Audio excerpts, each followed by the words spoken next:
നമ്മുടെ കയ്യിൽ ചിലപ്പോൾ ഒരു ആശയം ഉണ്ടാവും, അല്ലെങ്കിൽ ഒരു പ്രൊഡക്റ്റ് ഉണ്ടാവും. ഈ പ്രൊഡക്റ്റ് മേ ബി നാളെ നമ്മുടെ രാജ്യത്തിന്റെ GDP-യിൽ തന്നെ അല്ലെങ്കിൽ ലോകത്തിന്റെ എക്കോണമിയിൽ തന്നെ മാറ്റിമറിക്കാൻ കപ്പാസിറ്റി ഉള്ള പല ആശയങ്ങളും പല ആളുകളുടെ കയ്യിലും ഉണ്ടാവും. ഇത് പ്രോപ്പറായിട്ട് പ്രസന്റ് ചെയ്യാൻ പറ്റിയിട്ടില്ലെങ്കിൽ അതുകൊണ്ട് ഒരു യൂസും ഇല്ല. ഞാൻ സൂപ്പർ മാർക്കറ്റിൽ പോകുമ്പോൾ ഈ പീക്ക് ടൈമിലൊക്കെ പോകുമ്പോൾ ഒരു 5 പ്രൊഡക്റ്റോ 4 പ്രൊഡക്റ്റോ വാങ്ങിയിട്ട് ആ ഒരു ക്യൂവിൽ നിന്ന് 20 മിനിറ്റ് ഒക്കെ നിന്നത് ഞാൻ ആലോചിക്കുന്നുണ്ട്. എന്താണ് എങ്ങനെയാണെന്നൊന്നുമില്ല. അപ്പോൾ പാരലലി എൻ്റെ ബാക്കി അവിടെ നടക്കുന്ന ബിസിനസ് കേരളത്തിലും മറ്റു സ്ഥലത്ത് നടന്നുകൊണ്ടിരിക്കുന്നുണ്ട്. നമ്മൾ ഗ്രേറ്റ് കോക്കനട്ട് കൊടുക്കുന്നുണ്ട്, കാര്യങ്ങളെല്ലാം ഉണ്ട്. പ്രോബ്ലം സോൾവ് ചെയ്യാന്നുള്ളൂ, ബാക്കിയുള്ള കാര്യങ്ങളൊക്കെ അത് കഴിഞ്ഞിട്ട്. അതെ, എനിക്ക് ബാക്ക്ഗ്രൗണ്ട് എന്ന് പറയാനായിട്ട് ഈ പറയുന്ന പോലെ ഒരു ഫിനാൻഷ്യൽ വലിയ ബാക്ക്ഗ്രൗണ്ട് ആയിട്ടോ അല്ലെങ്കിൽ എന്നിൽ ആരും ഇൻവെസ്റ്റ് ചെയ്യാനായിട്ട് ഞാൻ പ്രൂവ് ചെയ്തിട്ടില്ല. ഇതിന്റെ ഒരു എക്സ്പീരിയൻസ് എനിക്കില്ല. പിന്നെ ആ സമയത്ത് ഞാൻ പഠിച്ചുകൊണ്ടിരിക്കുകയാണ്, വേറെ എവിടെ എനിക്ക് പോയിട്ട് ചെയ്യാൻ കഴിയില്ല. നെക്സ്റ്റ് പ്രോബ്ലം അതായി. അതെ, ഷെൽഫ് ലൈഫ് ആദ്യം സോൾവ് ചെയ്തു, പിന്നെ അതിനുള്ള നാച്ചുറൽ മെറ്റീരിയൽസ് ഉപയോഗിച്ചുള്ള പാക്കേജിങ് സോൾവ് ചെയ്തു, നെക്സ്റ്റ് കോസ്റ്റ് ആയി. ഒരുപാട് പ്രോസസ്സിലൂടെ പോയിട്ട് തന്നെയാണ് ഒരു സൂപ്പർ മാർക്കറ്റിലോ അല്ലെങ്കിൽ ഏതെങ്കിലും ഷെൽഫിൽ ആ പ്രൊഡക്റ്റ് കയറിയിരിക്കുന്നത്. ഇപ്പൊ എന്റെ കേസിലാണെന്നുണ്ടെങ്കിൽ പോലും നമ്മളൊരു എല്ലാം സ്ക്രാച്ചിൽ നിന്നാണല്ലോ ബിൽഡ് ചെയ്യുന്നത്. അപ്പോൾ ഞാൻ ഇതിനൊരു പ്രൊഡക്റ്റ് ഇല്ലേ, ഒരു സൊല്യൂഷൻ ഇല്ലേ എന്നൊക്കെ വിചാരിക്കും. നമ്മുടെ ചാനലിൽ കൂടുതലും ടെക് പ്രൊഡക്ട്സിനെ പറ്റിയാണ് നമ്മൾ ഡിസ്കസ് ചെയ്യാറ്. പക്ഷേ ഇന്ന് നമ്മുടെ കൂടെയുള്ള ആൾ ഒരു ഫുഡ് പ്രൊഡക്റ്റ് മാർക്കറ്റിൽ ക്രിയേറ്റ് ചെയ്യുകയും ഒരു യുണീക്കായിട്ടുള്ള പ്രൊഡക്റ്റ് മാർക്കറ്റിൽ ക്രിയേറ്റ് ചെയ്യുകയും കേരളവും GCC അടക്കമുള്ള മാർക്കറ്റുകളിൽ അത് ഡിസ്ട്രിബ്യൂട്ട് ചെയ്യുകയും നമ്മുടെ ഷെൽഫിൽ സാധനം എത്തിക്കുകയും ചെയ്തിട്ടുള്ള ആളാണ് നമ്മുടെ കൂടെ ഉള്ളത്. ഫുഡ് മാനിയ എന്നുള്ള കമ്പനിയുടെ ഫൗണ്ടർ ആയിട്ടുള്ള അനസ് ആണ് ഇന്നത്തെ IWB ടോക്കിലെ guest. Anas, welcome to IWB talks. Thank you so much. അനസിനെ ഞാൻ കൊണ്ടുവരാനുള്ള റീസൺ എന്താണെന്ന് വെച്ച് കഴിഞ്ഞാൽ, നമുക്ക് നമ്മുടെ ഈ ഓൺലൈൻ കണ്ടന്റുകളിൽ തന്നെ ഒരു e-commerce എങ്ങനെ സ്റ്റാർട്ട് ചെയ്യാം, അല്ലെങ്കിൽ ഒരു ആപ്പ് എങ്ങനെ ബിൽഡ് ചെയ്യാം എന്നൊക്കെ പറഞ്ഞിട്ട് ഒരുപാട് റിസോഴ്സസ് അവൈലബിൾ ആണ്. പക്ഷേ ഒരു ഫുഡ് പ്രൊഡക്റ്റ്, നിങ്ങൾക്കൊരു അച്ചാറിൻ്റെ കമ്പനി അല്ലെങ്കിൽ ഒരു എന്തെങ്കിലും പ്രോസസ്ഡ് ആയിട്ടുള്ള ഫുഡ് അല്ലെങ്കിൽ ഒരു പാക്കഡ് ഫുഡിൻ്റെ ഈ കാര്യങ്ങൾ ഒരു ബിസിനസ്സായിട്ട് സ്റ്റാർട്ട് ചെയ്യണമെന്നുണ്ടെങ്കിൽ ഇതിലുള്ള ഒരുപാട് മിസ്സിങ് പോയിന്റ്സ് ഉണ്ട്.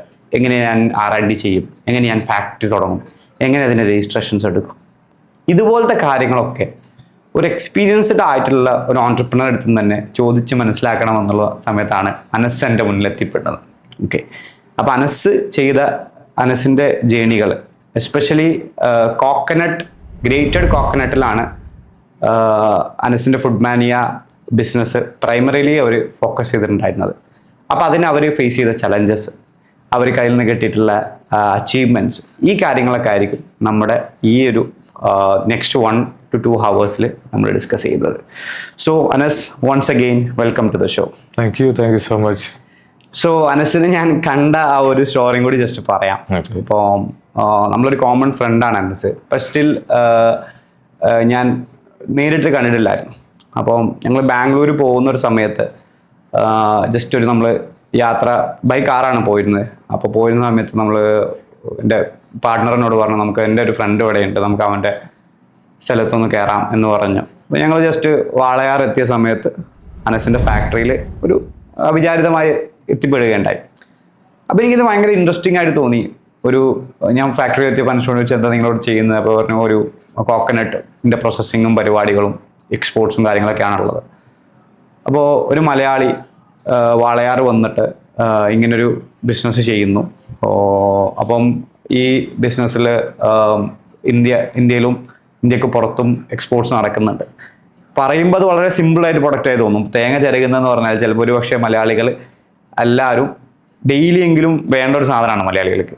അപ്പോൾ ഈ ഒരു പ്രൊഡക്റ്റ് ഒരു ആക്ച്വൽ ഒരു കമ്മോഡിറ്റി, ഒരു പ്രൊഡക്റ്റാക്കി മാറ്റി മാർക്കറ്റിൽ നമ്മുടെ ഷെൽഫിലോട്ട് എത്തിച്ച ആ സ്റ്റോറി എനിക്ക് ഭയങ്കര ഇൻട്രസ്റ്റിംഗ് ആയിട്ട് ഫീൽ ചെയ്തു.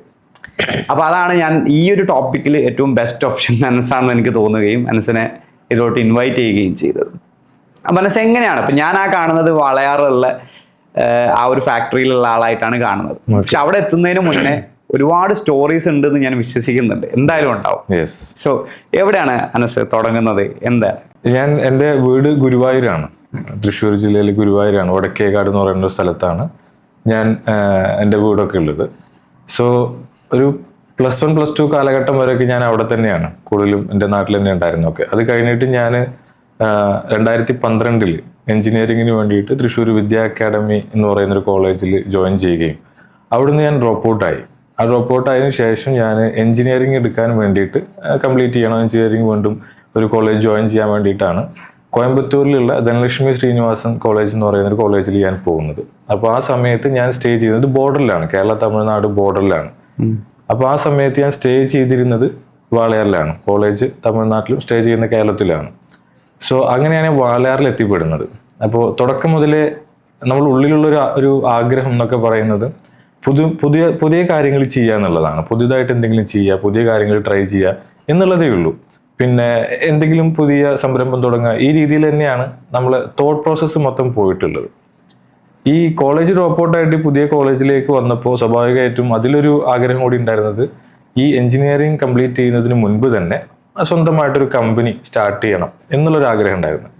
സോ ആ ബേസിൽ ഞാൻ എൻ്റെ എഞ്ചിനീയറിങ്ങിൻ്റെ 4ാമത്തെ വർഷം ഫൈനൽ ഇയറിൽ എൻ്റെ ആദ്യത്തെ കമ്പനി സ്റ്റാർട്ട് ചെയ്തു. എൻ്റെ 23ാമത്തെ വയസ്സിലാണ് ഞാൻ എൻ്റെ ആദ്യത്തെ കമ്പനി സ്റ്റാർട്ട് ചെയ്യുന്നത്. അതാണ് ഈ ഫുഡ് മാനിയ എന്ന് പറയുന്ന കമ്പനി. അന്ന് പ്രൊപ്പറേറ്റർഷിപ്പിൽ ഞാൻ മാത്രമായിട്ട് സ്റ്റാർട്ട് ചെയ്യുന്ന ഒരു കമ്പനിയാണ്. നമ്മൾ ചെയ്തിരുന്നത് ഗ്രേറ്റഡ് കോക്കനട്ട് ആണ്. തേങ്ങ ചിരകി ബ്രാൻഡ് ചെയ്ത് വിൽക്കുന്നു എന്നുള്ള സാധാ ഒരു ബിസിനസ് നമ്മൾ ചെയ്തിരുന്നത്. ഞാൻ അതിലേക്ക് എത്തിപ്പെടുന്നത് അഗെയിൻ ഈ പറഞ്ഞ രീതിയിൽ പുതുതായിട്ട് എന്ത് ചെയ്യാൻ കഴിയും എന്നുള്ള പല എക്സ്പെരിമെന്റുകളും പല പ്രൊഡക്റ്റുകളും പല കാര്യങ്ങളും അങ്ങനെ എക്സ്പെരിമെന്റ് ചെയ്ത് നോക്കുന്ന സമയത്ത് ഒരു സ്പാർക്ക് വന്ന ഒരു കാര്യത്തിലായിരുന്നു ഞാൻ ഇതിലേക്ക് എത്തിപ്പെടുന്നത്. അപ്പൊ അതിനു മുൻപ് ഞാൻ ഒരു ടീഷർട്ടിന്റെ ഒരു വൈൽഡ് മാൻ എന്ന് പറഞ്ഞിട്ട് ബ്രാൻഡൊക്കെ ക്രിയേറ്റ് ചെയ്യാൻ നോക്കി. അതുപോലെ മൾട്ടിപ്പിൾ പ്രൊജക്ടുകളിൽ എക്സ്പെരിമെന്റ് ചെയ്യുന്നുണ്ടായിരുന്നു. ഇതിലേക്ക് ആ ഒരു സമയത്ത് പല സാധനവും ട്രൈ ചെയ്യാനുള്ളതായിരിക്കും. കോളേജൊക്കെ ആകുമ്പോൾ നമുക്ക് എന്തും ട്രൈ ചെയ്ത് നോക്കാൻ പറ്റും. തീർച്ചയായിട്ടും ആ ഒരു സ്റ്റേജിൽ ഈ പറയുന്ന പല പ്രൊഡക്റ്റുകളും പല ഏത് വെച്ച് സ്റ്റാർട്ട് ചെയ്യണം എന്നൊക്കെയുള്ള രീതിയിൽ ഇങ്ങനെ ട്രൈ ഔട്ട് ചെയ്തുകൊണ്ടേ ഇരിക്കുകയാണ്. അങ്ങനെയാണ് ഈ ഓക്കെ ടീഷർട്ടിൽ തന്നെ നമുക്കൊരു പുതുമ കൊണ്ടുവരാം. അന്ന് നമ്മൾ ഉദ്ദേശിച്ചിരുന്നത് ഇന്ന് മാർക്കറ്റിലൊക്കെ ഉണ്ട്, അത്ര വലിയ പുതുമകളല്ല, എന്നാലും അത് നമ്മൾ ഈ വെള്ളമൊക്കെ ആയിട്ടുണ്ടെങ്കിലൊന്നും അതിൽ വരാത്ത രീതിയിൽ അങ്ങനത്തെ അപ്പൊ ടീഷർട്ട് മാത്രം ബ്രാൻഡ് ചെയ്യാം, വൈൽഡ് മാൻ എന്നുള്ള പേരിടുന്നു, ബ്രാൻഡിങ്ങിന്റെ ഒക്കെ വേണ്ടി ചെയ്യുന്നു. പാരലലി വലിയ വലിയ പ്രൊജക്ടുകളുടെ ആശയങ്ങളും ഡിസ്കഷൻസ് ഒക്കെ നടക്കുന്നുണ്ട്. ബട്ട് ആ സമയത്താണ് എൻ്റെ ഒരു സുഹൃത്തുണ്ട് ട്രിവാൻഡ്രത്ത്. ഞങ്ങളൊരു കോളിൽ സംസാരിക്കുന്ന സമയത്ത് ഇങ്ങനെ പറഞ്ഞു, അവിടെ ഇങ്ങനെ ഗ്രേറ്റ് കോക്കനട്ട് തേങ്ങ ചിരവി ചെയ്ത് കിട്ടാനുള്ള ബുദ്ധിമുട്ട്, അവരൊരു സൂപ്പർ മാർക്കറ്റിൽ പോയപ്പോൾ ചിരവി കൊടുക്കുന്നതിൻ്റെയൊക്കെ ബുദ്ധിമുട്ടൊന്നും കിട്ടാനില്ല എന്നൊക്കെ പറയുന്നത്. അങ്ങനെയാണ് ആ ഐഡിയ ആക്ച്വലി കിട്ടുന്നത്. അന്ന് അത് അതിനെക്കുറിച്ച് ആലോചിക്കുന്നു. സോ ഓക്കെ ഇങ്ങനെ ഒരു പ്രൊഡക്റ്റ് ഇല്ലേ, കാരണം നമ്മൾ ചിന്തിക്കുന്നില്ലല്ലോ, നമുക്കിത് അവൈലബിൾ ആണ്, നമുക്ക് ആവശ്യമുള്ളപ്പോഴൊക്കെ ഇത് കിട്ടുന്നുണ്ട്. ഇതിനെക്കുറിച്ച് കൂടുതൽ പഠിക്കാൻ തുടങ്ങി. ആ സ്റ്റഡി കൊണ്ടെത്തിച്ചത് ഓക്കെ ഇതിൽ വലിയൊരു പൊട്ടൻഷ്യൽ ഉണ്ട് എന്നുള്ള ഒരു റിസൾട്ടിലേക്കാണ് എത്തിച്ചത്. സോ ആ സമയത്ത് അഗെയിൻ ഈ വൈൽഡ് മാൻ എന്ന് പറയുന്ന ബ്രാൻഡിനെ ഞാൻ ഓൾമോസ്റ്റ് ഇങ്ങനെ സ്റ്റാർട്ട് ചെയ്തിട്ടുള്ളൂ, മീൻസ് അതിൻ്റെ ബാക്ക് എൻഡ് വർക്കുകൾ കാര്യങ്ങളൊക്കെ സ്റ്റാർട്ട് ചെയ്തിട്ടുള്ളൂ. സോ എനിക്ക് ഈസിലി ഷിഫ്റ്റ് ചെയ്യാൻ പറ്റുന്ന ഒരു ടൈം തന്നെയായിരുന്നു.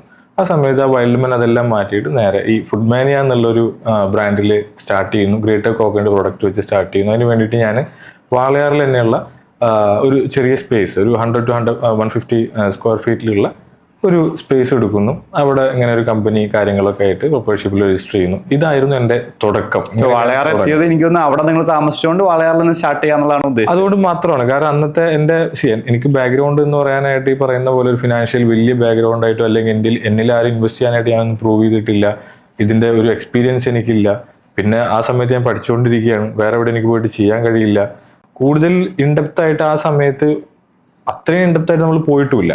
അപ്പോൾ ഒബ്വിയസ്ലി അവിടെ തന്നെ സ്റ്റാർട്ട് ചെയ്യാനുള്ള ഒരു ഓപ്ഷൻ ഉള്ളൂ. അത് കൂടാതെ അന്ന് നമുക്ക് കിട്ടുന്ന പോക്കറ്റ് മണിയിൽ നിന്ന്, വീട്ടിൽ നിന്ന് കിട്ടുന്ന പോക്കറ്റ് മണി കാര്യങ്ങളാണ് സ്റ്റാർട്ട് ചെയ്യുന്നത്. ഇങ്ങനെയാണ് അതിലേക്ക് എത്തുന്നത് ഞാൻ.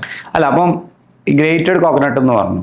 ഗ്രേറ്റഡ് കോക്കനട്ടിൽ ഇപ്പം ഞാനൊരു വളരെ ഇതായിട്ടുള്ള ലേമാൻ എന്നുള്ള രീതിയിൽ ചോദിക്കുകയാണ്, എന്താണ് ഗ്രേറ്റഡ് കോക്കനട്ടിൽ ഇത്ര വലിയ റോക്കറ്റ് സയൻസ് എന്നുള്ളൊരു ക്വസ്റ്റ്യൻ ഉണ്ടല്ലോ. എന്താണ് അതിൻ്റെ ഒരു തേങ്ങ എടുക്കുന്നു, ചിരകുന്നു, എന്താണ് what is your innovation in it? Yes, അതിൽ ഒരു റോക്കറ്റ് സയൻസ് എന്ന് പറയാൻ പറ്റില്ല. അതിന്റെ ഷെൽഫ് ലൈഫ് ആയിരുന്നു കാര്യം. കാരണം എന്ന് വെച്ച് കഴിഞ്ഞാൽ ഇത് നമ്മൾ ചിരകി വെച്ചിട്ടുണ്ടെങ്കിൽ അത് ഒരു ദിവസമാകുമ്പോഴത്തേനും അതിന്റെ ടെക്സ്ചർ മാറും, സ്മെല്ല് മാറും, കംപ്ലീറ്റ്ലി അത് നമുക്ക് യൂസ് ചെയ്യാൻ പറ്റാത്ത രീതിയിലേക്ക് മാറും. പിന്നെ നമുക്കൊരു ഫ്രഷ്നെസ് മേ ബി ഫീൽ ചെയ്യില്ല.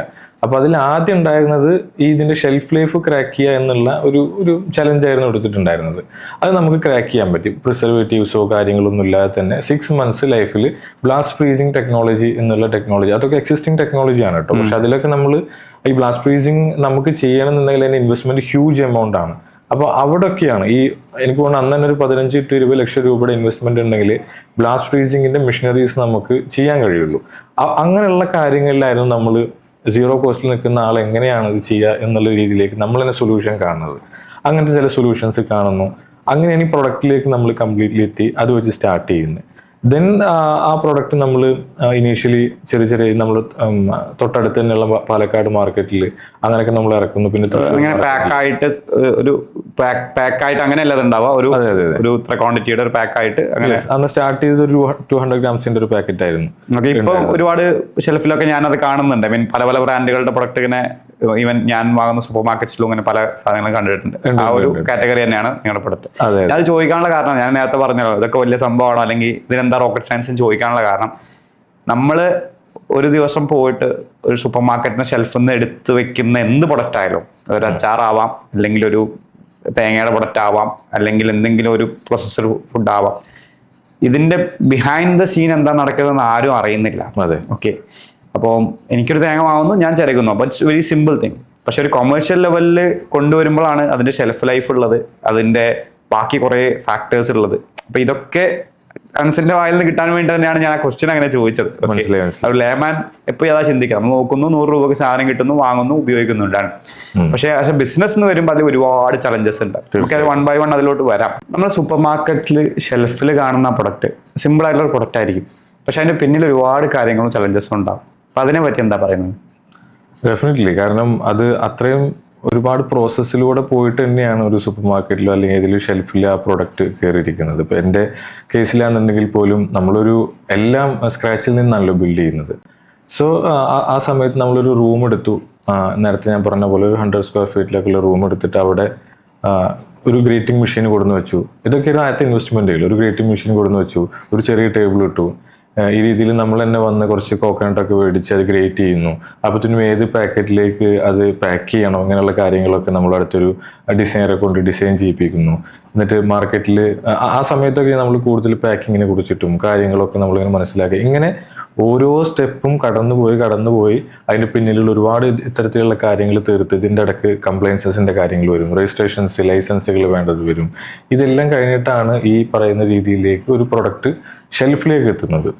ഇപ്പോൾ അഗെയിൻ എൻ്റെ ജേണിയിൽ അതുണ്ടായിരുന്നത്, എനിക്ക് അത് ഗൈഡ് ചെയ്യാനോ അല്ലെങ്കിൽ ഇങ്ങനത്തെ ഇൻസ്റ്റിറ്റ്യൂഷൻസോ കാര്യങ്ങളോ ഒന്നും ഇല്ലാത്തതുകൊണ്ട് തന്നെ അതെല്ലാം സ്വന്തമായിട്ട് പഠിക്കേണ്ട ഒരു സാഹചര്യം കൂടി എനിക്കുണ്ടായിരുന്നു. കാരണം എനിക്കിപ്പോഴും ഓർമ്മയുള്ളത് ഈ GST 2018 അതിൻ്റെ ഒരു ഇംപ്ലിമെൻറ്റേഷൻ കാര്യങ്ങളൊക്കെ വരുന്നത്. ആ സമയത്ത് ഒരുപാട് അൺസർട്ടനിറ്റീസ് ഉണ്ടായിരുന്നു. ഇത് എങ്ങനെയാണ് ചെയ്യേണ്ടത്, എന്താ രജിസ്ട്രേഷൻ, എങ്ങനെയാണെന്നുള്ള കാര്യങ്ങളൊക്കെ ആ സമയത്തൊക്കെ നമ്മളും ഒരുപാട് ഫേസ് ചെയ്തിരുന്നു. കാരണം അന്നൊരു എക്സംഷൻ ഉണ്ടായിരുന്നു, ഒരു 20 lakhs or 40 lakhs അതിൻ്റെ മുകളിലേക്ക് വരുന്ന ബിസിനസ്സിന് മാത്രമേ ഈ രജിസ്ട്രേഷൻസിൻ്റെ ആവശ്യമുള്ളൂ എന്നുണ്ടെങ്കിൽ പോലും ഞാൻ എൻ്റെ പ്രോഡക്റ്റ് മാർക്കറ്റ് ചെയ്യാൻ പോകുന്നത് സൂപ്പർ മാർക്കറ്റ്സിലാണ്. അവരെ സംബന്ധിച്ചിടത്തോളം GST രജിസ്ട്രേഷൻ ഇല്ലാണ്ട് അവർക്ക് അത് അക്സെപ്റ്റ് ചെയ്യാൻ പറ്റുന്നില്ല. അപ്പോൾ ഇങ്ങനെ ഒരു കോൺഫ്ലിക്റ്റ് അവിടെ വരുന്നു. ആ സമയത്ത് എനിക്ക് GST രജിസ്ട്രേഷൻ എടുക്കാൻ ഞാൻ നിർബന്ധിതനാകുകയാണ്. ആ സമയത്ത് GST രജിസ്ട്രേഷൻ എടുക്കാനൊക്കെ വേണ്ടിയിട്ട് ഞാൻ ഒരുപാട് CMR അടുത്തും കാര്യങ്ങൾ പോകുന്നു. അന്ന് ഈ പുതിയ ഇംപ്ലിമെന്റേഷന്റെ കാര്യങ്ങൾ അറിയുന്ന ആളുകൾ വളരെ ചുരുക്കമായിരുന്നു. അപ്പൊ അതിന് മുന്നത്തെ വാറ്റിലായിരിക്കും കൂടുതൽ ആൾക്കാർക്കും അന്ന് വാല്യൂ ടാക്സ് അറിവതിലായിരുന്നു ഉണ്ടായിരുന്നത്. തീർച്ചയായിട്ടും. അപ്പോൾ ഇതിലേക്ക് ആളുകൾ സ്വിച്ച് ചെയ്യുന്നുള്ളൂ, ഇതിനെക്കുറിച്ച് കൂടുതൽ പഠിക്കുന്നുള്ളൂ. അറിയാവുന്ന ആളുകൾക്ക് തന്നെ എന്നുണ്ടെങ്കിൽ അത് കംപ്ലീറ്റ് അറിയുന്നില്ല, മീൻസ് അതിൽ വലിയ ചാർജ് മേടിക്കുന്നു. എന്നെ സംബന്ധിച്ചിടത്തോളം എനിക്ക് സ്ക്രാച്ചിൽ നിന്ന് തുടങ്ങുന്നതുകൊണ്ട് നമുക്ക് എത്ര രൂപ സ്പെൻഡ് ചെയ്യാൻ പറ്റും എന്നുള്ളതിനൊക്കെ ലിമിറ്റ് ഉണ്ടല്ലോ. സോ ആ സമയത്ത് ഞാൻ ചെയ്ത ഒരു മെത്തേഡ് എന്ന് പറയുന്നത് അതിനെക്കുറിച്ചിരുന്ന് പഠിച്ച് സ്വന്തമായി GST രജിസ്ട്രേഷൻ എടുക്കുകയും അതിനുശേഷം ഓൾമോസ്റ്റ് ഒരു 1 year അതിൻ്റെ ഫയലിംഗ് ഞാൻ തന്നെ ചെയ്തത്. അത് കഴിഞ്ഞ് സ്കെയിൽ ചെയ്യുന്ന സമയത്താണ് ടീം ബിൽഡ് ചെയ്യുകയും അതുപോലെ തന്നെ ഡെലിഗേറ്റ് ചെയ്യാനുള്ള പ്രോസസ്സിലേക്കൊക്കെ എത്തിയത്. അന്നൊക്കെ പാലക്കാട് GST ഓഫീസിലേക്ക് ഞാൻ നിരന്തരം വിളിക്കും. കാരണം 2 രീതിയിലാണ്. ഒന്ന്, ഈ അക്കൗണ്ടിങ് കാര്യങ്ങളെ കുറിച്ചിട്ടും ഞാൻ പഠിച്ചുകൊണ്ടിരിക്കുകയാണ്, പിന്നെ GSTനെ കുറിച്ചിട്ടും ഞാൻ പഠിച്ചുകൊണ്ടിരിക്കുകയാണ്. അപ്പോൾ ഡെയിലി വിളിക്കും. ഈ വിളിച്ച് ഇവരോട് ഇങ്ങനെ ഓരോ ഡൗട്ട് ചോദിക്കും. ഇതെങ്ങനെയാണ് ചെയ്യുക, ഇത് എന്താണ്, എവിടെയാണ് സ്റ്റക്ക് ആവുന്നത് എന്നുള്ളതൊക്കെ. എനിക്ക് ഒന്ന് ഗൂഗിളിലൊന്ന് സെർച്ച് ചെയ്താൽ ആൻസർ കിട്ടുന്ന ഒരു സാധനം ആയിരിക്കില്ല അത്. അല്ല, കാരണം അത് ഇംപ്ലിമെന്റ് ചെയ്തിട്ടല്ലേ ഉള്ളൂ, ഡാറ്റാസ് അത്ര അധികം ഇല്ല. സോ അവിടുന്ന് ഒരു പോയിന്റ് എത്തിയേക്ക് ഫോണിലൂടെ നടക്കില്ല എന്ന് കണ്ടേക്ക് നേരെ GST ഓഫീസിൽ പോകാൻ തുടങ്ങി. നിരന്തരം GST ഓഫീസിലേക്ക് പോകും. എനിക്ക് അവിടുന്ന് ഒരു ഇത്തരം ഒരു കട്ടിയുള്ള ഒരു ബുക്കൊക്കെ തന്നിട്ടുണ്ട്. എന്നിട്ട് എന്നോട് പറഞ്ഞു, അനസ്, അപ്പോൾ ഇതിന് പരിചയമായി, കാരണം ഒരു സ്ഥിരം കയറി പോവാണല്ലോ. അപ്പോൾ അനസ്, ഇതാണ് ഞങ്ങളുടെ കയ്യിലുള്ള ബുക്ക്, ഓക്കെ, ഇതിൽ നിങ്ങൾക്ക് വേണ്ട കാര്യങ്ങൾ ഉണ്ടാവും, ഇത് അനസ് എടുത്തോളൂ, ഇതിങ്ങനെ കൊടുക്കാനുള്ളതെന്നൊക്കെ പറഞ്ഞിട്ട് ഞാൻ അത് റെഫർ ചെയ്യുന്നു. അങ്ങനെയാണ് ആ ഒരു പ്രോസസ്സുകൾ. ഇതേപോലെ ഓരോ പ്രോസസ്സുകൾ, ഇപ്പോൾ R&Dയിലായിക്കോട്ടെ, പാക്കിംഗ് ആയിക്കോട്ടെ, മാർക്കറ്റിംഗ് ആയിക്കോട്ടെ, ഇതെല്ലാം ഉള്ളത് കംപ്ലീറ്റ്ലി സ്ക്രാച്ചിൽ നിന്നാണ് കാര്യങ്ങൾ വന്നിട്ടുള്ളത്. അപ്പോൾ ഈ വാങ്ങുന്ന അത്ര എളുപ്പമല്ല ഈ സാധനം. അപ്പോൾ നമ്മളൊരു പാക്ക് ഇപ്പോൾ ഞാനൊരു ഗ്രേറ്റഡ് കോക്കനട്ട് ആ ഫ്രിഡ്ജിൽ നിന്ന് എടുത്തിട്ട് എൻ്റെ കാർട്ടിലോട്ട് ഇടുമ്പോൾ ആ പാക്കേജ് തൊട്ട് അതിൻ്റെ ലേബൽ തൊട്ട് അതിൻ്റെ വട്ടവർ പ്രൊഡക്ഷൻ്റെ ഗ്രേറ്റ് ചെയ്തത് അതിൻ്റെ ഷെൽഫ് ലൈഫിന് നിങ്ങൾ ചെയ്ത കാര്യങ്ങൾ തൊട്ട് എല്ലാ കാര്യങ്ങളിലും പിന്നിൽ ഒരു വലിയ ഹാർഡ് വർക്ക് അവിടെ ഉണ്ട്. തീർച്ചയായിട്ടും. കാരണം ഇപ്പോൾ ഷൈൻ പറഞ്ഞ പോലെ ഒരു പ്രൊഡക്റ്റ് ഒരു ഷെൽഫിൽ നിന്ന് ഒരാൾ കാർട്ടിലേക്ക് ഇടുക എന്ന് പറയുന്നത് ഒരു ചെറിയ പ്രോസസ്സ് അല്ല. കാരണം അവിടെ ഒരുപാട് കാര്യങ്ങൾ ഒരുമിച്ച് വന്നാൽ മാത്രമേ ഏതൊരു കസ്റ്റമറും, പ്രത്യേകിച്ച് ഒരു പുതിയ പ്രൊഡക്റ്റ് ആണ്, ഒരാൾ ഒരു പ്രൊഡക്റ്റ് യൂസ് ചെയ്തുകൊണ്ടിരിക്കുന്നുണ്ടെങ്കിൽ അത് ആൾ ഈസിലി പോയിട്ട് എടുക്കും. പക്ഷെ പുതിയൊരു പ്രൊഡക്റ്റ് വരുമ്പോൾ ആ പ്രൊഡക്റ്റ് എടുക്കണോ വേണ്ടെന്നുള്ള ഡിസിഷൻ അതൊരു സ്പ്ലിറ്റ് സെക്കൻഡാണ് ആളെ ഡിസൈഡ് ചെയ്യിപ്പിക്കുന്നത്. ആ സെക്കൻഡിൽ ആൾക്കത് ഓക്കെ എന്ന് തോന്നുന്നുണ്ടെങ്കിൽ ഒരുപാട് പാരാമീറ്റേഴ്സ് അവിടെ ഓക്കെ ആയിട്ട് വരണം. ഒരു ഉദാഹരണത്തിന് നമ്മൾ പലപ്പോഴും ഈ ഫുഡ് പ്രൊഡക്ട്സിന്റെ കാര്യത്തിലൊക്കെ പറയുന്നത് ഫുഡ് പ്രൊഡക്റ്റ് ടേസ്റ്റ് ഉണ്ടെങ്കിൽ റിപ്പീറ്റഡ് കസ്റ്റമർ വരുന്നുള്ളതാണ്. എന്നാൽ ആദ്യം അതല്ല എന്നാണ് എൻ്റെ അഭിപ്രായം. കാരണം എന്താ വെച്ച് കഴിഞ്ഞാൽ ഒരാളൊരു പ്രൊഡക്റ്റ് കാണുകയാണ് ചെയ്യുന്നത്. ആൾക്ക് ആദ്യം തന്നെ ടേസ്റ്റ് ചെയ്യാൻ കഴിയുന്നില്ല. ഓക്കെ, സോ ഒരാൾ ഒരു സൂപ്പർ മാർക്കറ്റിലൂടെ പോകുന്ന സമയത്ത് ഷെൽഫിൽ പ്രൊഡക്റ്റ് കാണുന്നു, ആളുടെ ഐ കോണ്ടാക്ട് അതിലേക്ക് വരുന്നു. സോ ആ ഐ കോണ്ടാക്ട് അവിടെ ക്യാച്ച് ചെയ്യണമെന്നുണ്ടെങ്കിൽ, ആൾ അവിടെ ഒന്ന് സ്റ്റോപ്പ് ചെയ്യണമെന്നുണ്ടെങ്കിൽ ആ പാക്കേജിങ്ങിൽ എന്തെങ്കിലും ഒരു ഡിഫറൻസ് വേണം. ആൾ നമ്മൾ പറയില്ല, ആളുടെ ഒരു കണ്ണ് ഓക്കെ അതിൽ ആ പ്രൊഡക്റ്റിലേക്ക് ഉടക്കിയിട്ടുണ്ട്. ഓക്കെ, ഇനി ആൾ ആ പ്രൊഡക്റ്റ് എടുത്ത് നോക്കുന്നു, ഓക്കെ ഇതെന്താണ്, ഏത് രീതിയിലാണ്, ഇതിന് ശേഷമാണ് ആൾക്ക് ഇത് വേണോ വേണ്ട ഈ ഇദ്ദേഹത്തിന്റെ കമ്പാരിസൺ ഒക്കെ ഉണ്ടാവും. ഈ പ്രൊഡക്റ്റ് ഇതിന്റെ സിമിലർ പ്രൊഡക്റ്റ് ഉണ്ടോ, ഇതിനെന്താ പ്രൈസിങ് വരുന്നത്, ഇതെല്ലാം കഴിഞ്ഞിട്ടാണ് ആൾ ഡിസൈഡ് ചെയ്ത് കാർട്ടിലേക്ക് ഇടുന്നത്. അതിനുശേഷം ഇദ്ദേഹം ഇത് കൺസ്യൂം ചെയ്യേണ്ട സ്ഥലത്ത് കൊണ്ടുപോയിട്ട് അവിടെ നിന്ന് ഇദ്ദേഹം അത് ഓപ്പൺ ചെയ്യുമ്പോഴും ഓരോ പ്രോസസ്സുകളുണ്ട്. അത് ചെയ്ത് കഴിഞ്ഞിട്ടാണ് ഇദ്ദേഹം ടേസ്റ്റ് ചെയ്യുന്നുള്ളൂ. അപ്പോൾ ടേസ്റ്റിംഗ് എന്ന് പറഞ്ഞ് ലാസ്റ്റാണ്. ഓക്കെ, അതിനുശേഷമാണ് ആ പ്രൊഡക്റ്റിന്റെ ക്വാളിറ്റി അത് യൂസ് ചെയ്യുമ്പോഴുള്ളത് അതിന്റെ ടേസ്റ്റ് ഒക്കെ വരുന്നത്. ദെൻ റിപ്പീറ്റഡ് ആയിട്ട് ടേസ്റ്റ് ഉണ്ടെങ്കിൽ റിപ്പീറ്റഡ് ആയി വരും. പക്ഷേ ആ ഫസ്റ്റ് ഇംപ്രഷന് അതിന് ഡിസൈനിങ്ങിനൊക്കെ ഒരു പൊസിഷനിങ് ഉണ്ട് വളരെ പ്രാധാന്യം. നമുക്ക് നമ്മുടെ കോക്കൻ പിക്കിളിന്റെ കാര്യത്തിൽ തന്നെ അത്തരം കാര്യങ്ങളൊക്കെ വരുന്നുണ്ട്, ചെയ്തിരുന്നു. കാരണം നമ്മൾ ആ സ്റ്റോറി വരുന്നത്, നമ്മൾ ജേണി വരുന്നത് ഈ ഗ്രേറ്റർ കോക്കനട്ട് നമ്മൾ ലോഞ്ച് ചെയ്തതിന് ശേഷം എനിക്ക് തോന്നുന്നു ആദ്യം ഒരാളെ ടീമിൽ ആഡ് ചെയ്തു, അവിടെ ലോക്കൽ തന്നെയുള്ള ഒരാളെ ആഡ് ചെയ്തു. അപ്പോൾ അതിനുശേഷം പിന്നീട് ഈ 2-3 ജില്ലകൾ ചെയ്തിരുന്നത് നമ്മൾ ഓൾ കേരള ചെയ്യാനായിട്ടുള്ള രീതിയിലേക്ക് ശ്രമിച്ചു. നമ്മൾ ലക്കിലി നമുക്കൊരു നല്ല ഡിസ്ട്രിബ്യൂഷൻ ടീമിനെ കിട്ടി. ആദ്യം നമുക്ക് ട്രിവാൻഡ്രം കൊല്ലമായിട്ട് ഡിസ്ട്രിബ്യൂട്ട് ചെയ്യാനായിട്ട് നല്ലൊരു ടീം വന്നു. അതിനുശേഷം ബാക്കി 12 ജില്ലയും ചെയ്യാനായിട്ട് ട്രോപ്പിക്കാന ലോജിസ്റ്റിക്സ് എന്ന് പറയുന്ന നമ്മളെ എറണാകുളത്ത് തന്നെയുള്ള ഒരു കമ്പനിയാണ് നമ്മളെ 12 ജില്ലയും അത് ഡിസ്ട്രിബ്യൂട്ട് ചെയ്തിട്ടുണ്ടായിരുന്നു. ഓക്കെ, അപ്പോൾ നിങ്ങൾക്ക് പ്രൊഡക്റ്റായി, ഡിസ്ട്രിബ്യൂഷനായി, ഓൾമോസ്റ്റ് കേരളം മൊത്തം നിങ്ങൾ കവർ ചെയ്യുന്നുണ്ട്, തമിഴ്നാട്ടിലും കുറച്ച് പാർട്സ് നിങ്ങൾ കവർ ചെയ്യുന്നുണ്ട്. എന്തായിരുന്നു നിങ്ങളുടെ ഫുഡ് മാനയുടെ നെക്സ്റ്റ് തിങ്? യെസ്, ആ സമയമാകുമ്പോൾ ഞാൻ എൻ്റെ എഞ്ചിനീയറിങ് പഠിത്തവും പരിപാടിയൊക്കെ കഴിഞ്ഞ് നിൽക്കുകയായിരുന്നു. അപ്പോൾ എനിക്ക് LLB എടുക്കണം എന്നുള്ള നല്ലൊരു ആഗ്രഹം ഉണ്ടായിരുന്നു. അപ്പോൾ അതിന് വേണ്ടിയിട്ട് ഞാൻ ബാംഗ്ലൂരിൽ പോയി. ബാംഗ്ലൂരിൽ സൗത്ത് ഈസ്റ്റ് ഏഷ്യ എന്ന് പറയുന്ന SCA ലോ കോളേജിലാണ് ഞാൻ ജോയിൻ ചെയ്യുന്നത്. അവിടെ ഞാൻ LLB എടുക്കുന്നതൊക്കെ അവിടെ നിന്നാണ്. സോ ആ സമയത്ത് ബാംഗ്ലൂരിലെത്തി എൻ്റെ ബിസിനസ് വാളയാറിലുണ്ട്. ബാംഗ്ലൂരിൽ ഞാൻ ഈ പറഞ്ഞ പോലെ ഡിസ്ട്രിബ്യൂഷൻ കാര്യങ്ങളൊക്കെ സെറ്റ് ചെയ്തുകൊണ്ടിരിക്കുന്നു. ഈ ഒരു ജേണി നടക്കുന്ന സമയത്ത്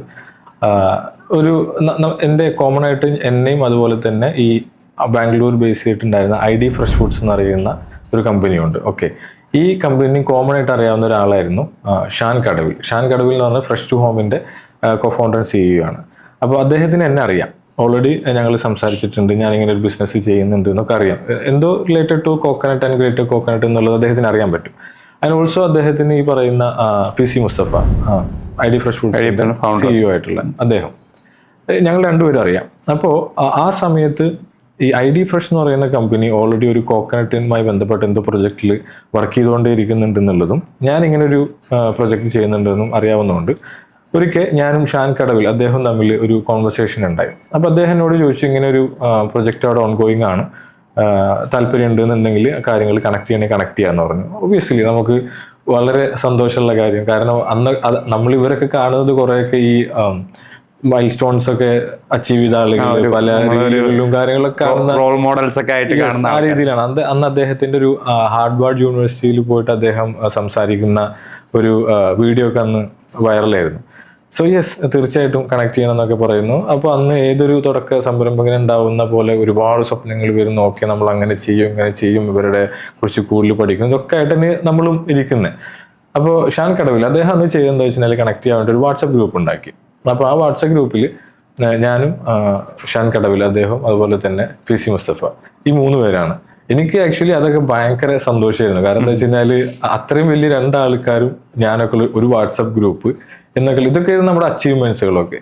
സോ അതിലിങ്ങനെ പറഞ്ഞു, അതിന്റെ പേര് എന്ന് വെച്ച് കഴിഞ്ഞാല് അനസ് ടു പി സി അങ്ങനെയായിരുന്നു അതിന്റെ ഗ്രൂപ്പിന്റെ പേരടക്കം. എനിക്കത് ഭയങ്കര സന്തോഷം തന്നിട്ടുള്ള മൂമെന്റ്സ് ആണ് അതൊക്കെ. അതുകൊണ്ട് ഇപ്പോഴും ഓർമ്മ ഉണ്ട് അതൊക്കെ. ദെൻ അതിൽ അദ്ദേഹം PC മുസഫ പറയുന്നു, ഓക്കെ നമുക്ക് കോളിൽ കണക്ട് ചെയ്യാൻ ആദ്യം, ഇത്രാം തീയതി ഇത്ര മണിക്ക് വിളിക്കൂ എന്ന് പറഞ്ഞു. Okay fine. അതിനുവേണ്ടി പ്രിപ്പറേഷൻ സ്വാഭാവികമായിട്ടും ഉണ്ടാവുമല്ലോ.